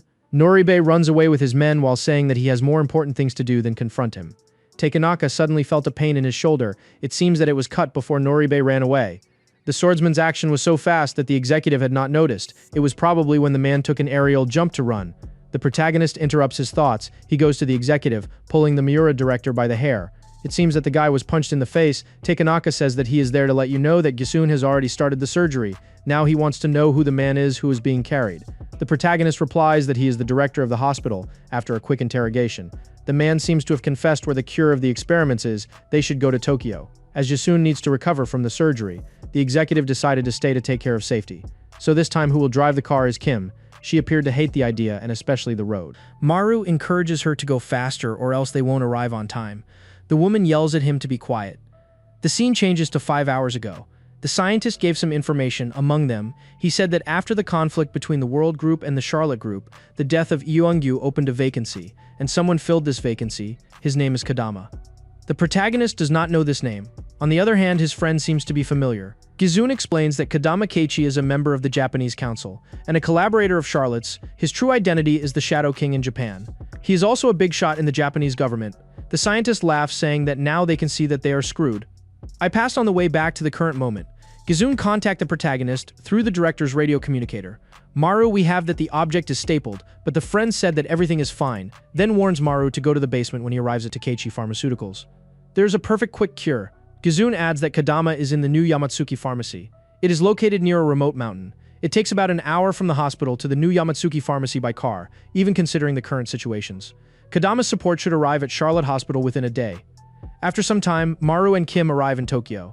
At Takeichi Pharmaceutical Company, as Gizoon had informed, they go through the basement. There is a power outage. The building is dark even in broad daylight. It may be that the power went out because of the earthquake. Kim says that the structure of the building itself is closed. Then it doesn't get much sunlight. When walking a little further, the protagonist realizes that there is no one there. The girl assumes that they evacuated before the earthquake. But there are many red spots on the ceiling and wall. Something happened there, but there is no body. After looking around, they hear a noise and find the mountain of corpse. Something like an insect keeps making noise. Kim despairs. We realize that it is a cockroach. In fact, there are thousands of them. The protagonist also seems scared. They are not ordinary cockroaches. The only way out is the ventilation openings. He hurries to ask the girl to use the pistol. She is afraid without understanding why he wants it. But everything soon makes sense. Kim shoots towards the ventilation opening and manages to remove the lock from the door. Now it's up to the protagonist. He jumps up with the girl in his hands and manages to hold on to the opening. After that, they both take a deep breath, finally got out of that tense situation, although Kim doesn't know how he jumped so high. The protagonist is direct. He thinks they are safe for a while because the cockroaches are busy eating the corpses, so for now there are no cockroaches in the ventilation openings. Kim wonders if they will have to stay there for a long time. Jasoon contacts the radio transmitter, and suddenly the calm that the protagonist had is gone. He vented to his friend. Jasoon heard about the cockroaches eating people and that they are the size of the palm of your hand. Jasoon asks if the guy used something illicit to be saying this. It seems that he is mocking your face. Kim goes ahead and confirms what the protagonist said. She adds that it seems that the cockroaches are filming a mukbang with a corpse. Jasoon thinks they are scared for nothing. They are just cockroaches. The protagonist asks for help to get rid of them. He thinks his friend knows something because he has worked in the pharmacy. Jasoon agrees to help. He advises to spray anionic surfactant on top of cockroaches. He is in the laboratory. Maru doesn't know how to get there. Jasoon decides to guide him to the underground laboratory. He can do this thanks to some camera hits. The protagonist follows the path said by his friend. They still use the path of ventilation. Until they reach the end of the line, Maru removes the door and jumps out. Jasoon warns that the repellent is in the cabinet, and the cure is in the medicine fridge. The cure number is E031. The guy asks the butcher to be attentive and not to confuse. The protagonist shares the task with his friend. While she takes the repellent, he is responsible for getting the cure. At that moment, Jasoon finds something terrible in the camera files. There, the information about several mutations made by the director of the hospital. It seems that there are many strong guinea pigs inside the laboratory. Jasoon can't warn in time. Kim finds the insect repellent and at the same moment feels a strange presence behind her. The girl looks slowly and soon sees a giant fist traveling towards her. The guinea pig is known as Project Exin. Kim almost managed to escape. Maru watches the scene before her eyes. It wasn't that long ago that he fought with one guinea pig. Facing another now seems tiring. To make matters worse, the cockroaches fall from the vent entrance. Now they need to face both enemies. Maru leaves the cockroaches with Kim and decides to face the giant before the girl can complain. A crumpled door is thrown in his direction, making her think it's best to eliminate the cockroaches. Meanwhile, Maru slips through the gap she finds. It's hard to escape the guinea pig's fists. He needs another plan. Jasoon avia that these pharmaceutical bastards from Dakaichi have also done experiments on humans. There must be other mad scientists like Miura. The protagonist Every leaving the radio communicator fell when fleeing dispose of enemy, leaving her friend on the other end of the line worried. Unfortunately, Maru had his ribs hit. I think he broke 2 or 3 ribs with that punch. Kim is very worried about her companion, but she doesn't know if she should go to him or take care of the cockroaches. The girl just holds the pistol that was in her hand, as if waiting for some plan to come to her mind. Meanwhile, the butcher waits for the guinea pig to make a mistake for the counterpunch to work. He finally finds the left side free, and that's where he uses his dagger. The plan worked. The guinea pig felt a lot of pain. The protagonist realizes that he needs to finish right there or he won't have other chances. He was almost doing it when his body paralyzed, probably because of the medication, once again because of the injected medication. This time he couldn't escape from the guinea pig's fist. All he did was protect his face with his hands so he wouldn't faint. Maru breaks the wall and falls to the ground. His face drips a red liquid. He's tired and in pain. It is not to be doubted in just under 24 hours, and he dealt with the greatest bestialities they could find. There are a lot of actions, almost zombies trained to eliminate, with power of absurd force. The protagonist believes that he will not get out of there alive. His consciousness is going before completely erasing. The image of Mentor Hong comes to his mind. The mentor asked him to live as a human. The protagonist no longer knows if he can say he is a human. He is almost completely transformed. The guy feels like screaming in anger. Finally, he is woken up by Kim. The girl shoots him near his face to bring back his consciousness. Meanwhile, Jasoon tries to access the cameras in the laboratory but finds absolutely nothing. The nurse is worried about his effort. At that moment, a noise from above the ceiling draws the attention of others. The enemies were everywhere. This time, the opponent was the ninjas. Some of them were cut by the Takenaka. It seems that Noribe found him again. Takenaka is there to disrupt his plans again. Noribe realizes that there is no reason to run away, so he sends his men to deal with the situation. Takenaka is ready to fight, and says that young people nowadays really don't know what good manners are. Back to Maru, Kim watches in horror as the guinea pig goes up to the protagonist. But in the next moment, the guy is eliminated. Fortunately, the butcher made precise cuts, but for that he needed to use another injection. Then he fell to the ground unconscious. Kim decides to take him away as soon as possible, but already a detail that she did not eliminate. The cockroaches start chasing her steps. The girl screams that she couldn't get rid of the damn cockroaches. The scene changes to 10 years in the past. In Tokyo, Takenaka in the prime of his youth was in a shed, fighting mercenaries. One of them was the swordsman Noribe. Takenaka mocked the weak enemy that had in front of him, as the swordsman at that time was still a teenager. The executive decided not to be eliminated. Even so, Noribe wanted to fight. He ended up getting beaten up a lot. Takanaka wanted to teach him a lesson and cut Noribe's face so he could understand what he was getting into. Finally, the executive decides to leave him alive and says that a shinobi he should assassinate, but Noribe is very bad at his job. After that words, Takanaka left him behind. Back to the current moment, the guys seem to want to solve the problem of the past. Noribe didn't want to feel humiliated anymore, but Takanaka praises his new skills. It seems that he has grown up quite a bit, but now it's time for the duel. The two cross the sword. Noribe is certainly different from when he was young. Takanaka still knows how to fight. So far, the swords repel each other. No one seems to have the advantage. Noribe complains about seeing the guy just blocking instead of attacking. Takanaka liked that attack with a direct blow, but the enemy's image disappears. It was an illusion. The executive still manages to protect his back even without having a clue. Fortunately, he hit the destination of the enemy's sword and protected himself. Noribe says it's unbelievable that the executive fell into such a cheap trick of my illusion. Now I can only one step to deal from above without the man noticing. But the executive also blocks the attack. The ninja wanted to see fear in Takanaka's eyes, but still couldn't, so he keeps attacking until he manages to push Takanaka's sword back, and a cut is made on the executive's face, between the eyes. Noribe says with a smile on his face that he only repaid the damage he caused in the past. Now the guy intends to put a definitive end to the executive. Takanaka replies that his head has grown and become more arrogant. As a child, Noribe noticed more when he won and when he lost. Now he is just an arrogant man. Unfortunately, Takanaka is sure that Noribe's skills surpass his. He was sure of it in their last meeting, so he doesn't know how to deal with him. All he can do is stand still and try to prove his attacks. Takanaka didn't imagine that boy he met 10 years ago. Now the difference in skill would be so big. Noribe refers to Takanaka as an old tiger, but the executive knows that he can still fight and will bring the strength of the old tiger back. Takanaka and Noribe face each other once again. This time the tiger intends to use his techniques a lot, but when he unsheathes his sword, the enemy disappears before his eyes. Noribe jumps up making an aerial attack. He adds that he is not afraid of being eliminated as a shinobi. This is part of life. Takanaka shouts that such dirty tricks will not affect. Despite preparing to hurt his enemy, Noribe ends up not performing any attacks. This happens because the executive's experience is superior to his, and the man managed to shorten the distance between the two, making Noribe retreat without performing any blows. But this is not enough. Noribe pushes the sword towards the target's face. Takanaka, in a moment of desperation, cannot retreat. His hand suffers a direct attack. The blade goes from one side to the other. Noribe thought that Takanaka would not have been able to escape. That's what it seemed. But in fact, the executive sacrificed his own hand to counterattack with the sword at a stealth point. Noribe saw the attack in time and managed to take control of the situation. Takanaka loses his sword and is now at a disadvantage. Then he takes the sword that was stuck in his hand and says that he is back to square one. Noribe finds the action unexpected. It seems that nothing makes the man worried, but the ninja realizes that Takanaka is there to protect the nurse and the guy. So he decides to finish them off first so that Takanaka suffers. In fact, the executive feels useless for not keeping up with the speed, and he asks Noribe not to do it because the boys have nothing to do with their problem. At that moment, the ninja realizes that his plan worked. Takanaka ended up letting his guard down. Now Noribe sticks the sword in his belly. Takanaka falls to the ground defeated. He holds Noribe's leg and says he already lost. So the man can leave. Noribe says he will after he eliminates everyone in the room. Suddenly he notices the cameras in Takechi's lab and sees the footage of Maru defeating the guinea pig. The guy is incredulous and wanting to meet the protagonist in person again. Then he has an idea in his mind. Noribe looks at the nurse and thinks that she is the only one who has access to the hospital rooms. But the one who really understands technology is Gisun. 30 minutes later in another place, Kim managed to escape with Maru, but she still doesn't know how to drive very well.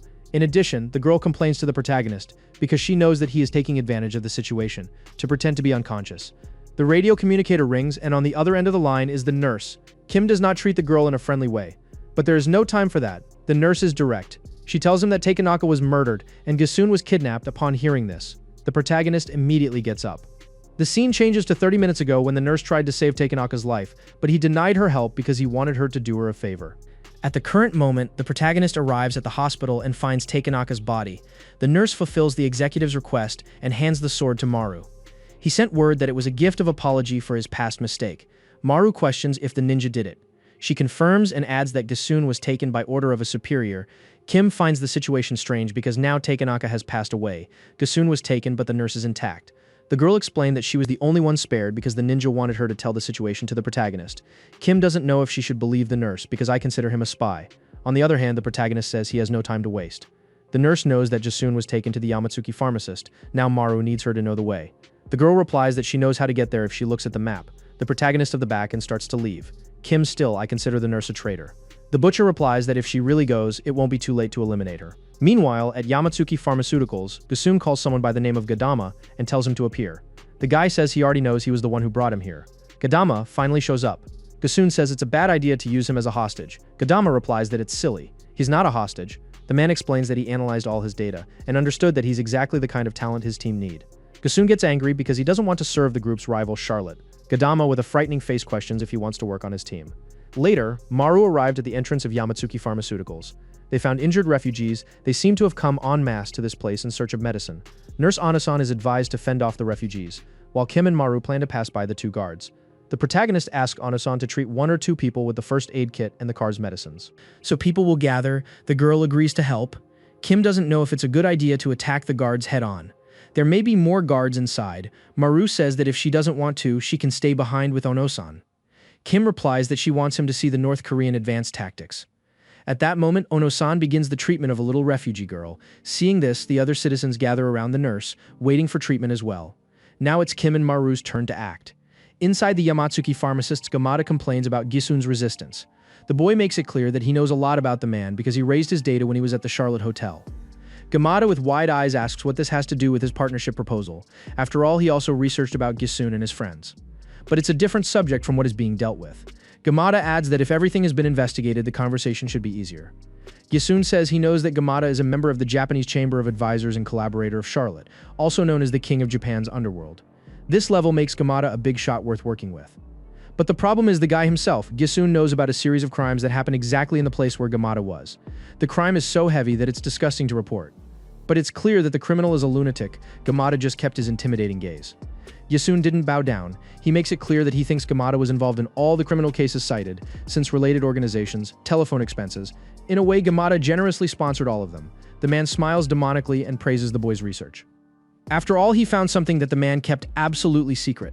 This only arouses even more Gamada's interest in the partnership, but he confesses that Gisun is wrong in one thing. God recognized this. Gisun was incredulous at a demonic guy mentioning God. Gamada says that heaven was moved by his efforts for the destruction of Japan. He has been offering sacrifices to heaven all this time, asking to really care for the human world. In fact, what he praised is pure evil. For Gamada, human nature is evil. Even the great philosophers of the East and West recognize this. The madman wants someone to understand his madness. He even shouted to make it clear to Gisun, but it seems that age comes to everyone and the man no longer has the health he used to. Even so, his intimidating aura is still in the air. He tried to convince Gisun that the world wants power. Anyway, the boy decides to stay silent, but Gamada continues to say that God helped him with the destruction of Japan.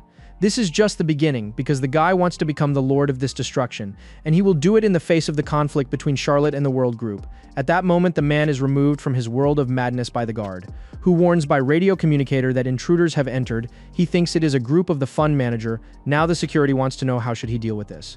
Gisun is happy because he knows that the intruders are his friends. With a cold voice, the lunatic man warns the security guards to make holes in them. He has to be an idiot not to be able to deal with even that. Gamada receives the news that the 2 squads were immediately eliminated. The man orders the station forces to react, but he is reminded that he sent all the forces to the port of Tokyo. So there are only 3 left. Gamada is annoyed to feel upset. He yells at the official that they should have done it before.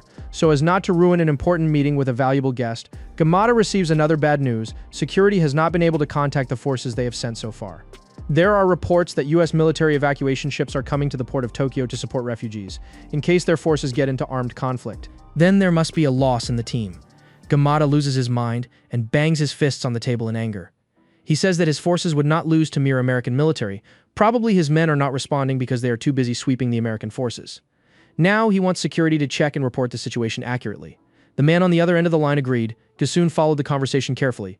As soon as he heard about the U.S. military evacuation ship, he understands that the damn Gamada is plotting to make enemies of the American army as well.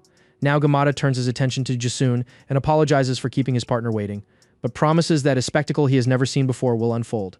At which point the madman uses the speaker to warn the intruders that he knows they came from Korea. The man still doesn't know how they got there, but anyway, he wishes congratulations. Kim is disgusted just hearing the voice of the Gamada. The crazy man keeps saying that their friend is stubborn. That's why he will now show a little of his skill to Gisun. He says that the young man will have no other option but to obey him if his friends are eliminated. Gamada presses a button and the ground under the protagonist's feet begins to shake. Maru points out that the walls of the building are opening. The noise was so great that even the refugees took the nurse's attention to look at what was happening inside. You fugitives believe that those days will be Salvador. I will help for the medicines inside the pharmaceutical company. But no one was prepared for what would come out of the wall. Kim screams that there is something entering the open wall. In seconds, thousands of angry rats shoot towards Kim and Maru. The protagonist realizes that the rats are infected like cockroaches. While Kim and Maru prepare to defend themselves, the refugees were not so lucky. Gamada celebrated what was happening. He is happy with anything. That involves cruelty. At that moment, a memory of Hong appears in Maru's mind. Of when his mentor wanted to teach something, he took the protagonist to the pigsty. The butcher didn't understand anything. He had never been taken to the slaughterhouse. It was new. The door opened and Hong asked Maru to look closely, then questioned if he would pass by her if he was a pig. The protagonist says no. After all, he didn't want to be eliminated. Hong asks if he's sure of that, and then the next moment, a deafening whistle sweated in the air, leaving the pigs so scared that the only way out they had was to go through that door. Hong says that for pigs, scarier than the king of the underworld is the butcher. Hong wanted Maru to understand that people say that what they fear is what happens next, but that's not true. What people really fear is the one who brings the end of their life, the Grim Reaper. After this important memory, only now did the protagonist realize that the mentor meant, at a time like this, he should be the Grim Reaper. The guy drew his sword and swung it to the side in the other. No rat was able to climb on it. On the other hand, Kim couldn't get away so well. The protagonist managed to scare the mice just with his Grim Reaper's gaze. There, the animals understood that they could not cope and that they met their end quickly, so they fled. Kim tries to recover from the fright she took. She was shocked how those damn rats just appeared out of nowhere. Maru replies that there is no time to lose. They must enter the place immediately. The girl was still trying to catch her breath, but it accompanied him. Inside the control room, Gisun celebrates his friend's victory. If he hadn't already stuck that chair, he would certainly be jumping on the protagonist's lap. On the other hand, the lunatic Crazy also liked what he saw on camera. Although his enemy was someone very strong, this also makes him happy because he can take advantage of his strength. The man thinks he can buy anyone as if it were a product. Gisun celebrates loudly, only to end his joy. The man informed him that the infected rats were a failed experiment, but there were also success stories. The protagonist is about to meet the success story as soon as he enters the department. 3 men in uniform and with narcotics tied to their necks arrive to deal with the protagonist. Opponents have used combat stimulants and quick cure medicines. Both are perfected formulas of great success. As far as Maru knows, the body cannot withstand the tension. Not so long ago in Korea that someone had an unsuccessful combo of both at the same time. Again, Maru is facing strong enemies. Combat capacity increases exponentially with direct injections of stimulants. In addition, the men wear capable uniforms to protect the body. Maru is surrounded by the 3. The enemies are armed with a stick and aim at the target's head. The protagonist is pushed down and the floor starts to crack. Kim doesn't know how she can help him. The enemy is on another level. She wonders what kind of monsters these are. Maru guarantees distance after she unsheathes her sword. One swing was enough to hurt each opponent's left arm, but unfortunately this didn't serve much. The enemy's recovery speed is beyond what he expected. The guys seem advanced in everything: strength, speed, and healing. 3 guys on the same level of Su. It will be difficult to face them directly at the same time, but there will be no other option. Gisun asks Gamada if these men took both stimulants at the same time. It's dangerous. He saw with his own eyes the protagonist fight someone like that, and he knows that if he overdoes the stimulants, it's a serious risk to his life. Gamada puts the support against Gisun's body and tells him to stop bluffing, because that doesn't work. Gamada brags about his intelligence and thinks that Gisun just doesn't want his friend to suffer harm. Gamada makes it clear that he feels insulted to having his weapons forged by the Imperial Japanese Army compared to some bandit from Korea. The man didn't take the advice seriously. On the other side of the wall, the gamma weapons are still standing. The man is sure that nothing wrong will happen. After all, his men survive the tests and experiments, and Gamada thinks that the protagonist is at a disadvantage even though he used the healing stimulant. At this moment, Maru is trying to free himself from the enemy's staff. While one of them paralyzes him, another man jumps from behind and hits the protagonist's head. The scene shifts to the coast of Tokyo. Mandiok finally reached the destination with his hamster Malrang. He admits that the sea was rough and almost didn't arrive alive, but things worked out. The security guard informs the boss that an escort ship disappeared, with about 30 soldiers on board. Monetarily, about 500 billion won were lost. This ship and some equipment will also need repairs. Mandiok notices a ship anchored on the coast and questions if it doesn't belong to them too. The security guard says it seems to belong to the World Group. It's not under World PMC legislation. Mandiok doesn't pay much attention to it because he's still trying to recover from the money he lost. It's like burning several hundred billions. The man forces a smile on his face and how many veins appear on his forehead. Then he warns that he has to get every penny back. Back to the protagonist's current problem. He has already imagined various classes that the enemies belong to. Gamada continues talking to Gisun and warns that his men are elites of Japan's Imperial Self-Defense Force. They even passed the experiments and training of the new stimulant. They are anti-humanity human weapons. These are the guys that Maru is dealing with. In a little while, the next enemy is the demon himself. Jasun watched with terror as his friend was hit in the head. He yells that Gamada is a coward. It's not right 3 against 1, but Gamada never said it would be fair. However, he agrees to let the protagonist out alive if Gasun agrees to the partnership. He also promises to ensure that he will forget about the invasion of the department. And even all this confusion, it will be as if it never happened. So far, Gamada doesn't know how they got there, but letting all this attack pass is a very reasonable offer. At this point, Jasun notices that in fact Gamada doesn't seem interested in the protagonist. The boy thought all along that he was being used as bait to attract Maru to the building.